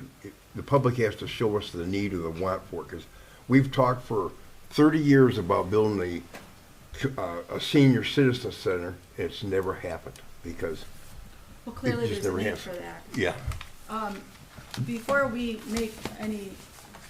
Before we voice our final opinion on it to you, can we hear from Scott about an update on the vintage baseball in that same, because that's the same part. I have been under the impression that we've been moving forward with the idea of luring vintage baseball in Michigan to, you know, using Holly as a hub. I think we still are. I don't think that this curtails it. I think it may add to it. Sarah, I think if the more, what Jerry says, I'm against it if you don't build the township, or the offices are there. The more things we have there, the more likely it is to be used and to be something worth having. If we just put that there, I don't think it'd get used. The But other if people thing are coming, too is he mentioned so- too, like the footprint of that building would become bigger. Right. But you didn't say by how much, but you did just say you want to put a senior center there now too. And this, Right. how are we going to have room for vintage baseball? And we've already given him the go-ahead, let's start pushing forward with bringing this here. I just don't want to do anything to cut across that, because I feel like that's in motion, unless Scott has something other to report to us. But that's why I wanted to get a report. Sure. Can I make more comment on this real quick before? Without telling my son, I have two I have an 18 and 20-year-old, and I just, you know, this came on my doorstep obviously and didn't know anything about it. And I said, hey, what do you think about this? Both of them were super excited. Because I have teenagers who they can't afford gym memberships. They can no longer go to the high school to work out and things like that. But they very much want to be physically active, but there isn't anything in the community. They got extremely excited about seeing this. Yeah. When we visited Europe, they have these things all over the place. And we could just kind of, we could be on a walk and run into one. They were excited. So this might actually be something that's not just the seniors. You're going to reach out to those demographics of the high school kids who want to just, they can't go to the school gym because it's locked at 8 o'clock, but they want to work out a little bit. Or, you know, like your different groups, cardio drummings, like different groups that like, hey, we want to use this outdoor space. I think it actually would bring a ton to our community, and especially hitting those demographics of people who don't have available to them, Access to the. you know, like a gym or things like that. Well, I think the main thing about developing Cyclone Park is multifaceted, Exactly. like Jerry's brought to us. It isn't one project only, it's 2 or 3 projects. Vintage baseball, you know, rehabbing the baseball theme of that park, and exercise, and the village offices. So, you know, there's 3 good reasons to look at, and possibly a 4th will fall in there somewhere, walking trails. Right, And you stuff make it like into that. like a healthy, Yeah. this is a healthy area, you got your And people will baseball. go there, they'll see it more because they're going to the village offices to pay their water bill or whatever else. So, you know, we gotta look at the big picture of all this. Go ahead. Agreed. Hi. Hi. Where's his page? I'll make it easy. Vintage baseball, give me an open field, and I can get 2 teams to play 1860 baseball. What's that size of that open field you're talking about? 'Cause it's getting smaller. I know. I have played on fields where Bright Field is 150 feet from home plate, and it goes right up a hill. One of the clubs that's coming in next season is Northville, and that's how their field is, because they play opposite of their Little League diamond, and right field is a very, basically me to the wall. It's almost going to right field. But you don't really want 150 feet. You want something else. No, but Like walking 300, 200. walking Cyclone Park last year with both Jerry and with Sarah, and looking at it from both vantage points, where we're currently playing, which is the Little League Diamond, and playing opposite the Little League Diamond, both have their pros and cons. The Little League Diamond already has the dimensions and everything set. The opposite has the open field once a couple things are removed. There is ample space to even with putting the court in, or the fitness court, put in a walking trail, there would be enough room there to play ball. Basically, the backstop is 2 or 3 hay bales that you place, and then once we're done with the game, you'll never even know that we were there, because you can take all that stuff up, and the field's ready to go for something else. The one thing I would ask for would be, and it's on the agenda or the schedule I handed out, which has the four games that are scheduled and a potential 5th game. So we would have a game every month from May through September. We would have clubs coming from Oakland, Macomb, and Wayne County. I actually was in discussions with a club from Ohio about coming up during the holidays, but they got an invite to Gettysburg instead, so that trumped. Gettysburg. See this? Gettysburg has a big tournament in July. It's huge, and it's hot, and it's hard to play in that. We're going to start May 20th with our defending Carrie Nation champs, the Early Risers, and a new club to Holly, the Northville Eclipse. One of the players from Northville actually lived in Holly until he just recently passed.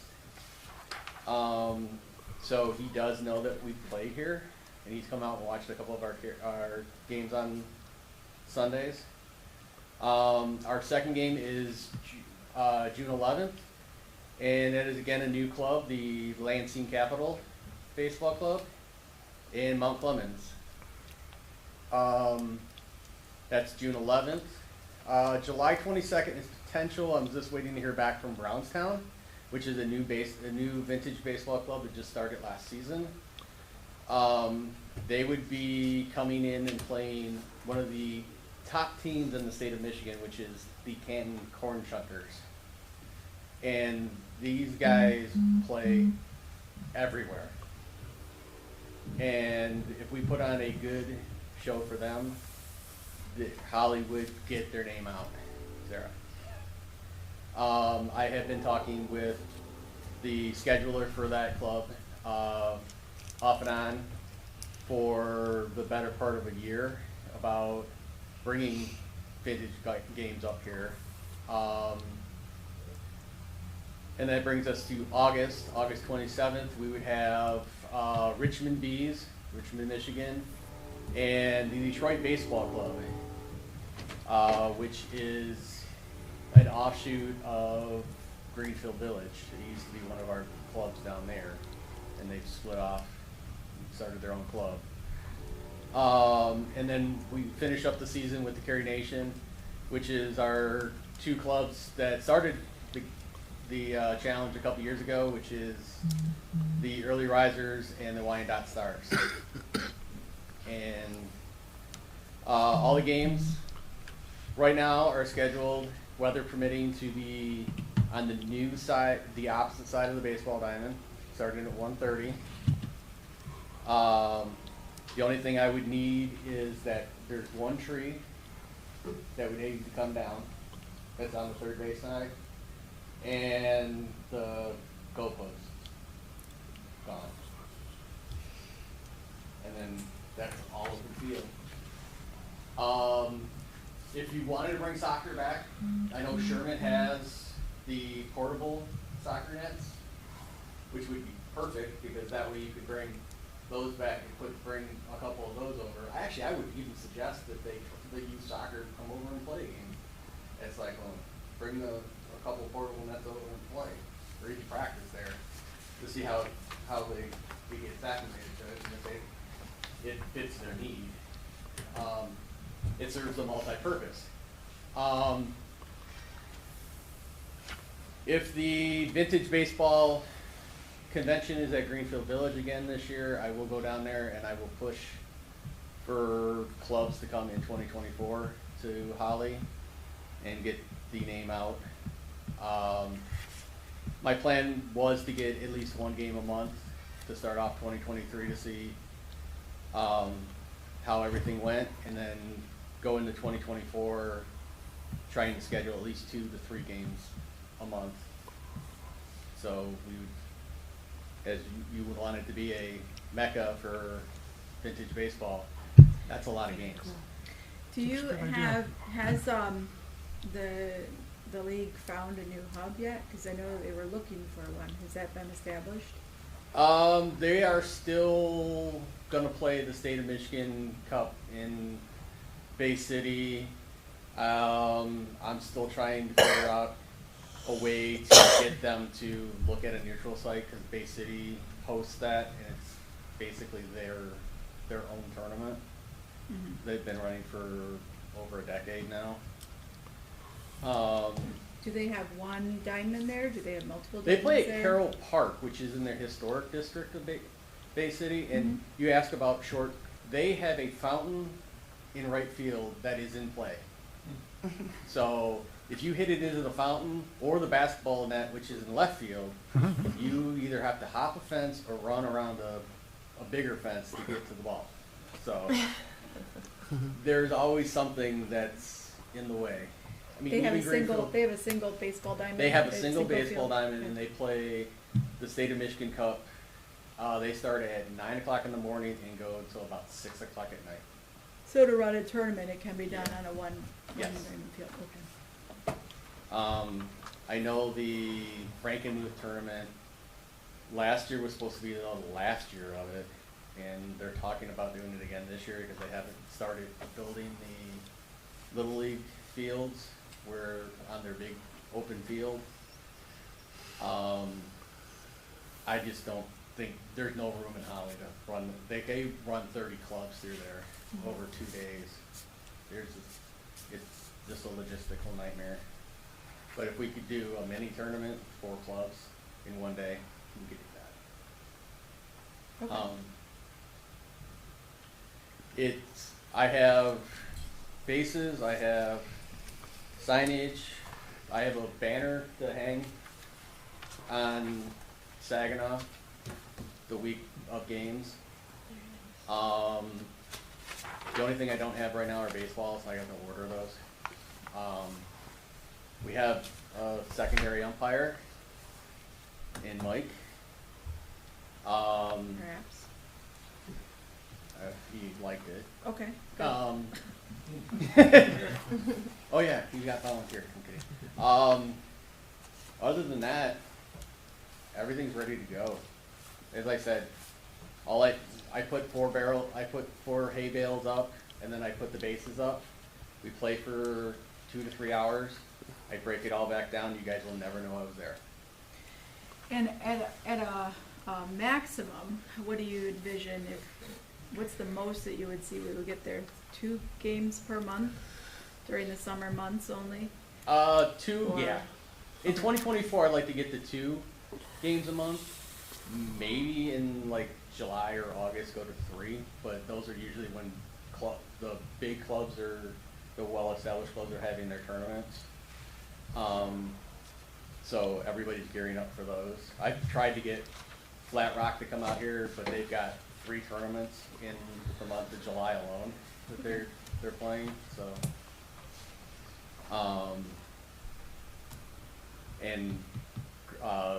the early risers have their festival of baseball down on the riverfront, where they play in the fort. They play out on the soccer field. So most of the clubs in the state are there that weekend. Neat. I like that. It sounds like we'd be able to go ahead with multiple uses of that, and you just disappear when you're not there. Exactly. Yeah, And that's then neat. if you wanted to use it for something else, it's there. Right. So if and when the Little League diamond goes away, there's still open space to be able to play. So even if the village offices do move to Cyclone Park and expand, and we do put in restrooms, and we put in the court, and the parking lot, there'll be player space to play baseball. Great. And it's definitely your preference to play all of those scheduled games on the other side? Yes. Meaning you want to Weather kick a tree permitting, down. if for some reason it rains or one of our NOAA floods go through there, we will switch over and play on Little League Diamond. Yeah, I think May is going to be a good test of that for you. Exactly. So, Anybody else have any questions? One more for Scott. If we can't get that tree down, can you play on the other side still for May, June? yeah, we can still play the Little League Diamond. Okay, great. Or I'll take a chainsaw to it. Okay. No, I won't. Okay. But thank you for the opportunity. I would, if, No, thank you for putting all the hard work into getting this done. what I'd like to do. Also, did you fill out a No. special event application for each of these No, dates? I'm still trying to organize. Do that. All right. Because also, if we, one of the things that maybe you can ask us is to possibly waive the fee for the banner, if that's something that we might consider, like we've Oh, done hanging for other. banner? If this is a Parks Commission sponsored event. That's what I'm talking then the about, answer is right. yes. So make sure that you fill out Right. your application, put Yeah. all of those specifics in there. Because that I know actually, that you have a lot, I know that you've invested a lot of your own personal money to do this, and it's, yeah. is my master plan is hopefully in 2024. I'll give you guys contacts and stuff and let you guys run it in 2024. Let it be part of the That's not our master plan.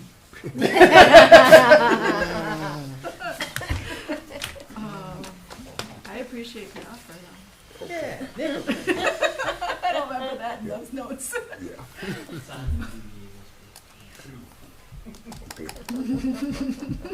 Actually, I do need to talk to you, and I need to talk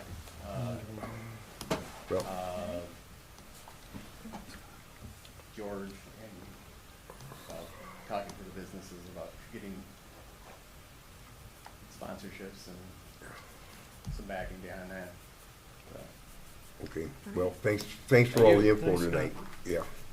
One question for you, Jerry, is what do you need from us tonight, if anything, or just did we agree with the concept? Yeah, or so I would say if there's a consensus to move forward. Just a consensus to move then forward. staff will do their work.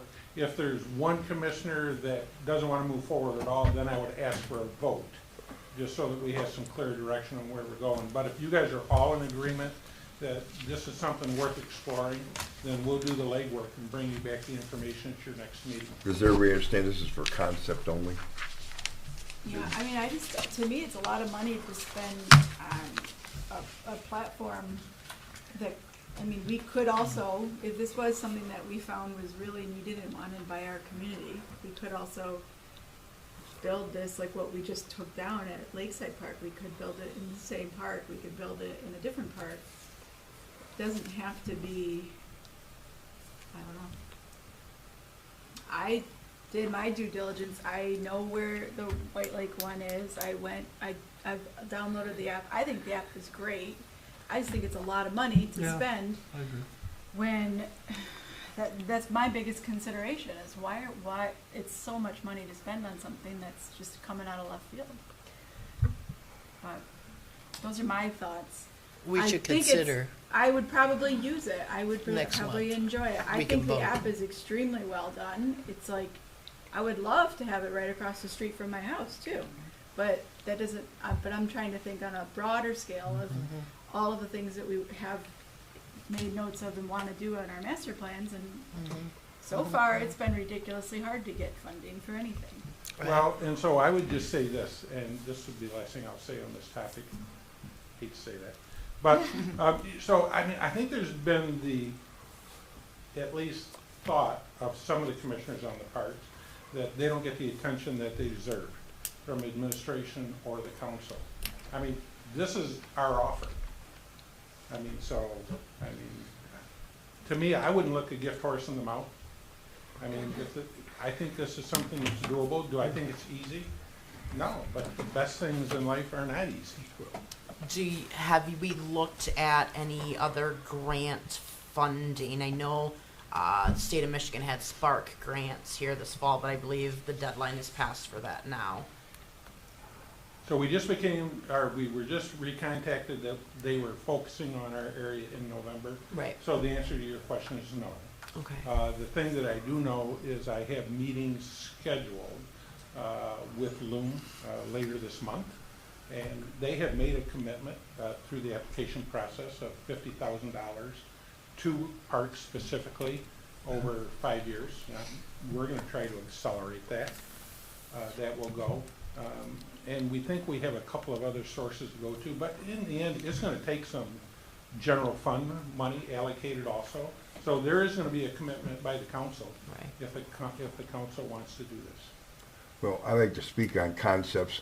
We've built a lot in this community, in the township and the village, and it all started with a concept.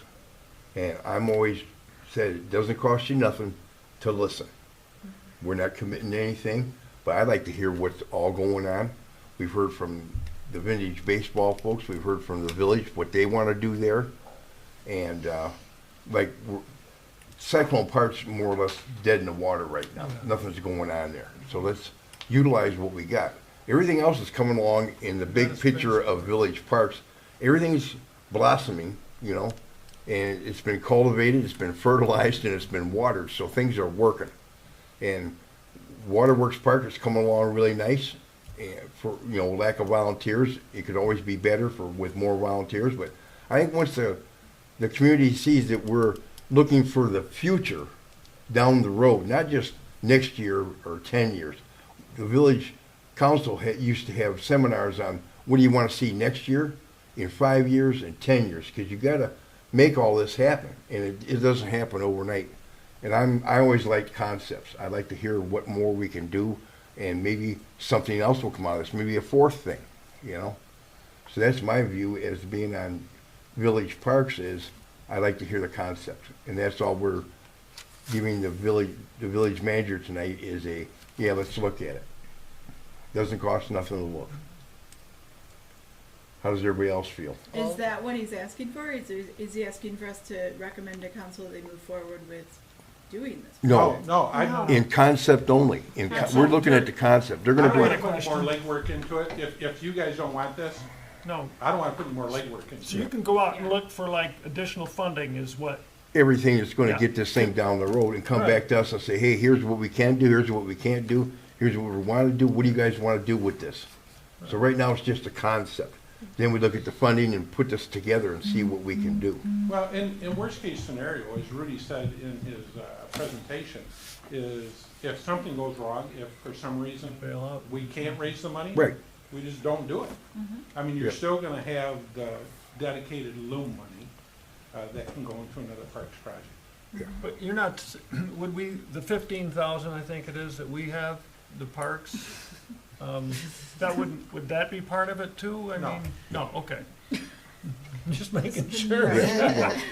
And I guess, you also, I'd just like to suggest, because I know Consumers Energy doesn't require a master plan for their grants. I've looked at them before. They have one that's called People, Planet, Prosperity. That would probably fall under their people category, and they don't give lots, like huge, like 100,000, but they give a lot of grants out. You know. Well, I think we that's what, should- I think Nick's on top of most of that. Right, yeah, you familiar with that one, Nick? Okay, yeah, that would be one I would suggest you look at too. I'm sure there are grants that we can look for. A buck's a buck. Right. A buck's a buck, one way or another. Okay, any other questions? What do you guys No. figure about the concept? Does everybody I think want it's to at worth least looking look at. into this? Yes. I think he's, yeah. Okay. You starting down here? Yes. Yeah. Gail, that was not Gail. enthusiastic, okay? It's not a swing. No, I got you. No, that's fine. You know what, I mean, so truthfully, you know what? We just didn't wanna go out and break our backs doing work. that- Right. I like the idea of it being part of the village, if it's part of that overall, but putting just it at Cyclone, I don't think would fly with me, but if it's part of an overall, I think it'd be pretty cool. You go to the village, you pay your water bill.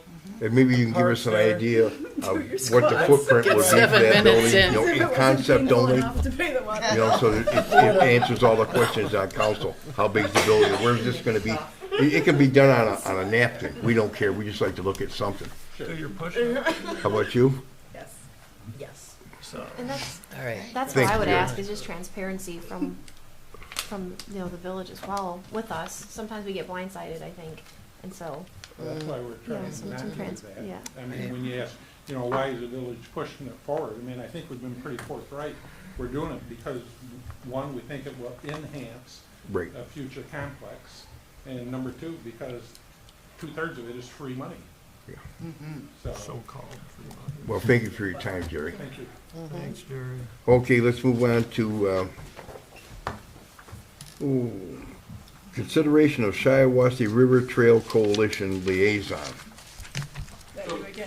I'd say real quickly. We're not gonna let you It sit down. It adds up after a while. So previously, Chris Rankin was the liaison to the Shiawassee Trails, Headwater Trails Committee.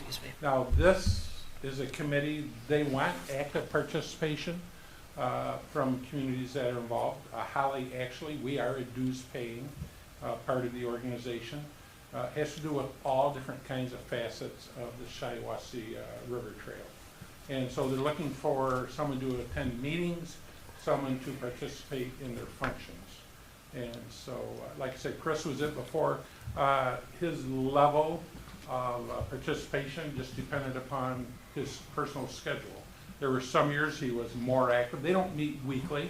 I think it's more of a quarterly type of issue.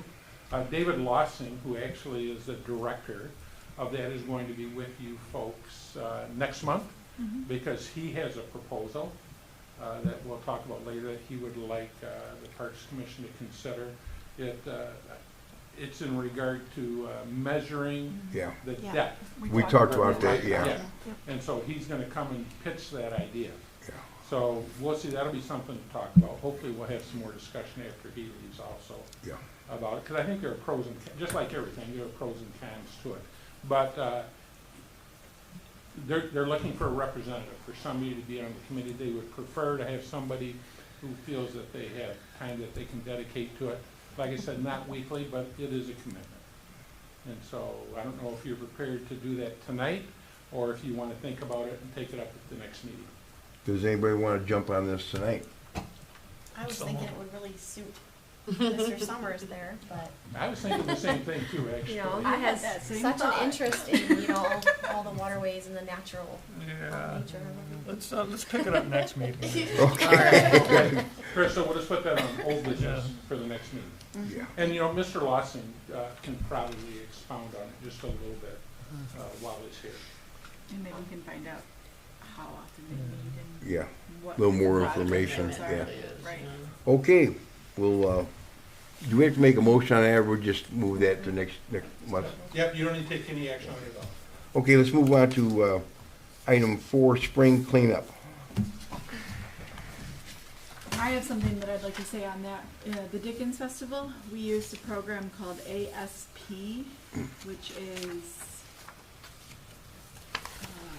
shoot, I forget what the abbreviation is for, but it's community service workers. It's different than WHAM. This is a program that's been in existence for the last 30 years. We've just never used them, and I've never heard of them before, but when you wanna use them, the way you do it is you contact them. They need at least 2 months in advance. So if we're gonna use them, we need to set our date out, which is about what we usually do anyway for Yep. spring cleanup.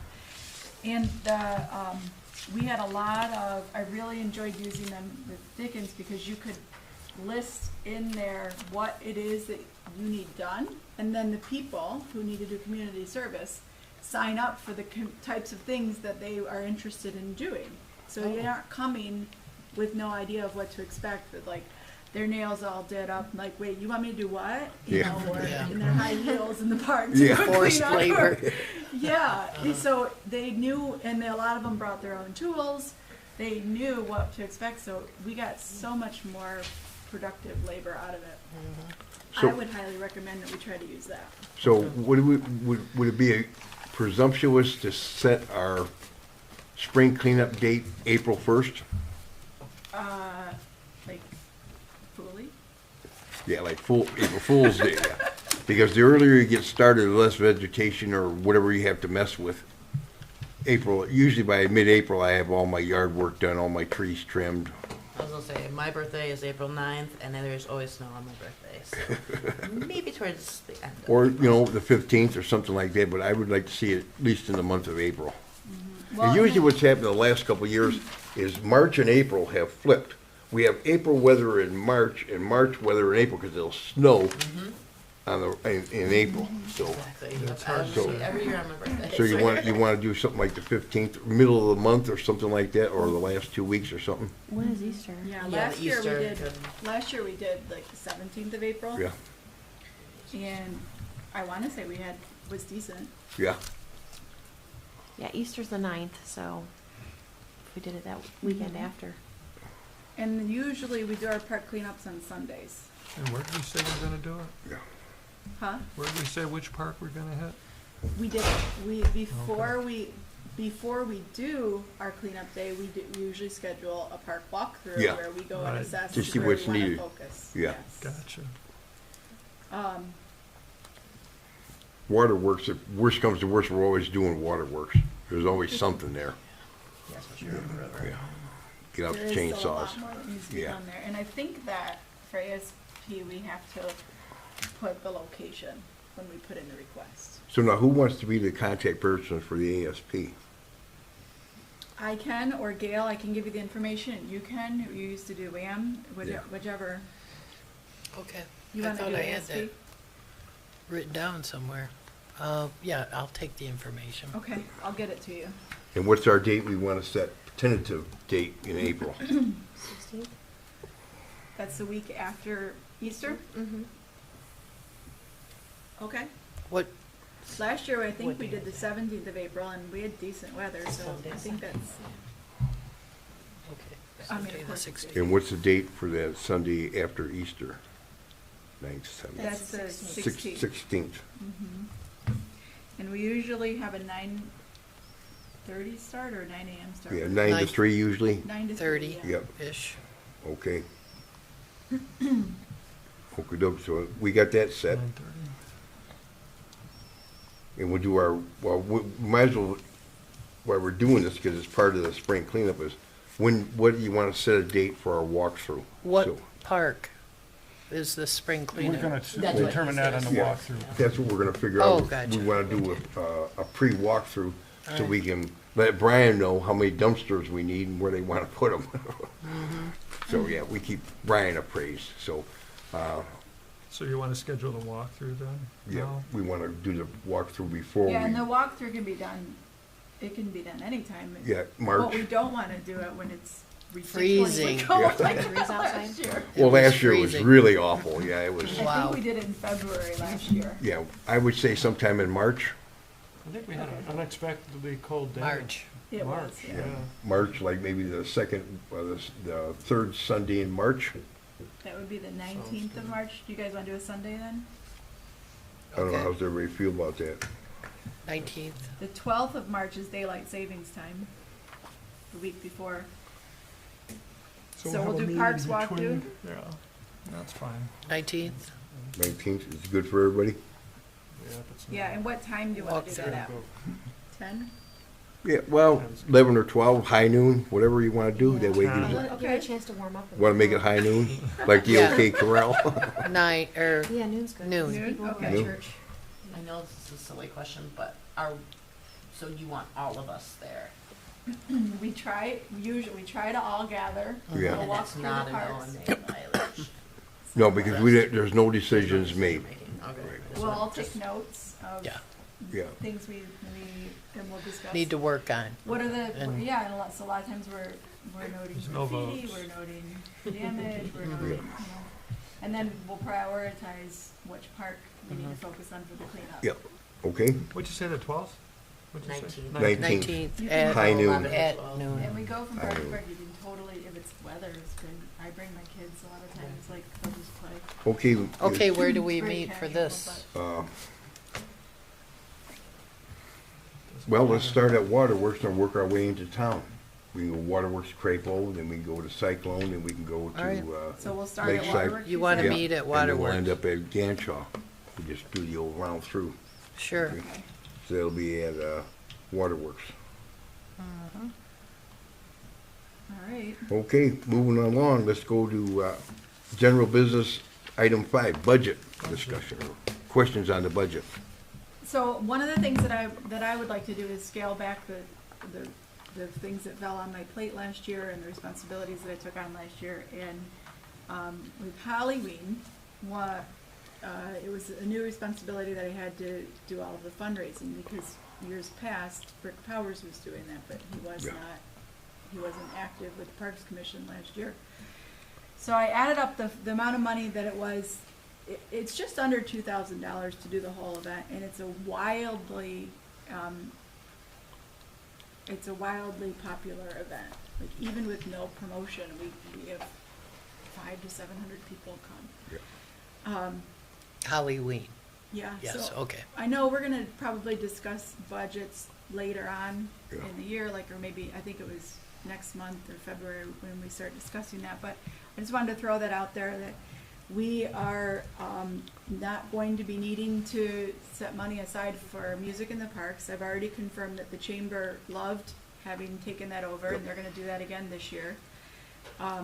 So I was gonna propose that we take that money that we usually set aside for music in the parks and set that aside for Halloween to Yeah. eliminate the frustration of having to fundraise, and also it takes the, it takes the need for the businesses that are supporting us to do it, to have to spend their money there. They can allocate their money fundraising other things that I'm Yeah. probably gonna ask them Yeah. for.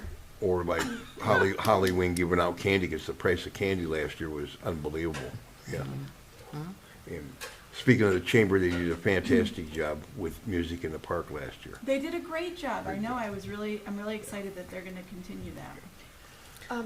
With the fundraising for that, I do know that I think with the tractors, the two organizations that do help with that, I would say probably still want to keep doing that. Perfect. So because they do like that they had that on their community service and Yeah. things like that on their own reports. Yeah. So I would Great. like to, I It's can just keep less we have asking to- each year for that. Less It's we have not to a problem. budget for, but even if we included that, it's still only about, I think it was like $1,800 total for the whole event. And townships, township parks participated in that last year too. And we'll be discussing that on township parks, the funding for our Halloween thing with you guys, with the village parks. Great, yeah, So- it was a really nice. It was initiative. nice. It was fun. Okay, Anyway, I just wanted to mention that at the front, right at the beginning of the year, plant the seed. yes. Okay. Okay, let's move on to reports. Brian? I have a couple things to report. We have a conference call, Zoom meeting next week with a company that is interested in setting up kayak rentals at Waterworks and the boat launch. So we're gonna get the particulars on that, so I should have something to report back in February on that. Nice. The slide has not been replaced yet at Lakeside, but I did find out that it's under warranty, so there will be no cost. We're just waiting on it. It's been ordered. I turned in all the information for the warranty work, so we're just waiting for them to send us a slide so that we can get that one replaced. And then I will make contact, now that we're into the new year, with the vendor for the new play structure and try to get a time frame for that, when we need to remove the old stuff, and then how much involvement they'll need from us, and go from there. Wow, cool.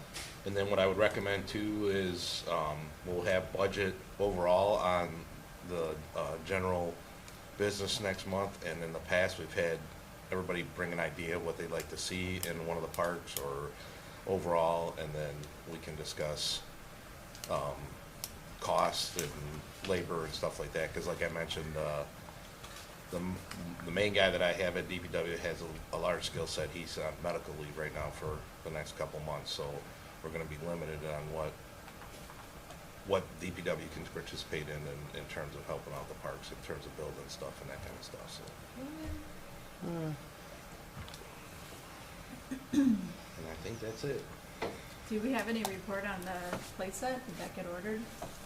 Yeah, the play set's been ordered. I'm gonna make contact with them to find out where we're at in the time frame for the start. I told them we were looking at an early spring start of '23. That's why we got it ordered last fall in November, so that they could get everything lined up for that. Jerry, you have anything further to say tonight? I think you guys have heard enough from me tonight. Okay. Yeah. Okay, any questions for Brian or Jerry from the board? Okay, we'll move on to board comments. Our new person can lead us with this. Would you have any comments?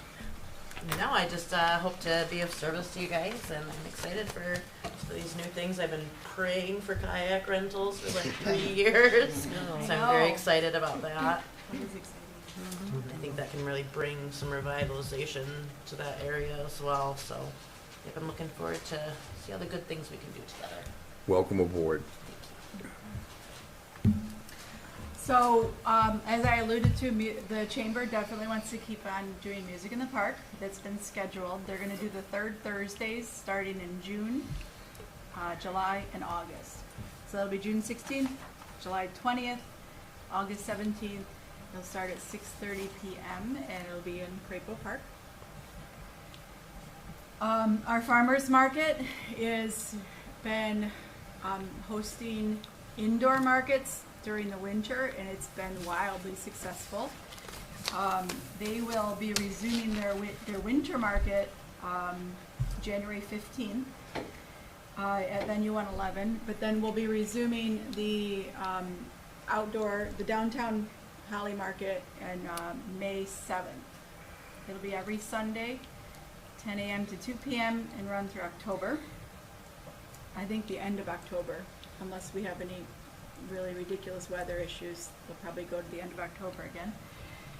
And then, and of course, Vintage Baseball. He's given us the dates on those. So the things that we were doing last year seem like they're rolling right along for this year. Cool. Yeah. I have no comment. Chris? Nothing. Nothing. Nothing. Okay, now we'll move on to public comment. Does anybody have a public comment? See, hearing none, I'll adjourn the meeting at 9:05.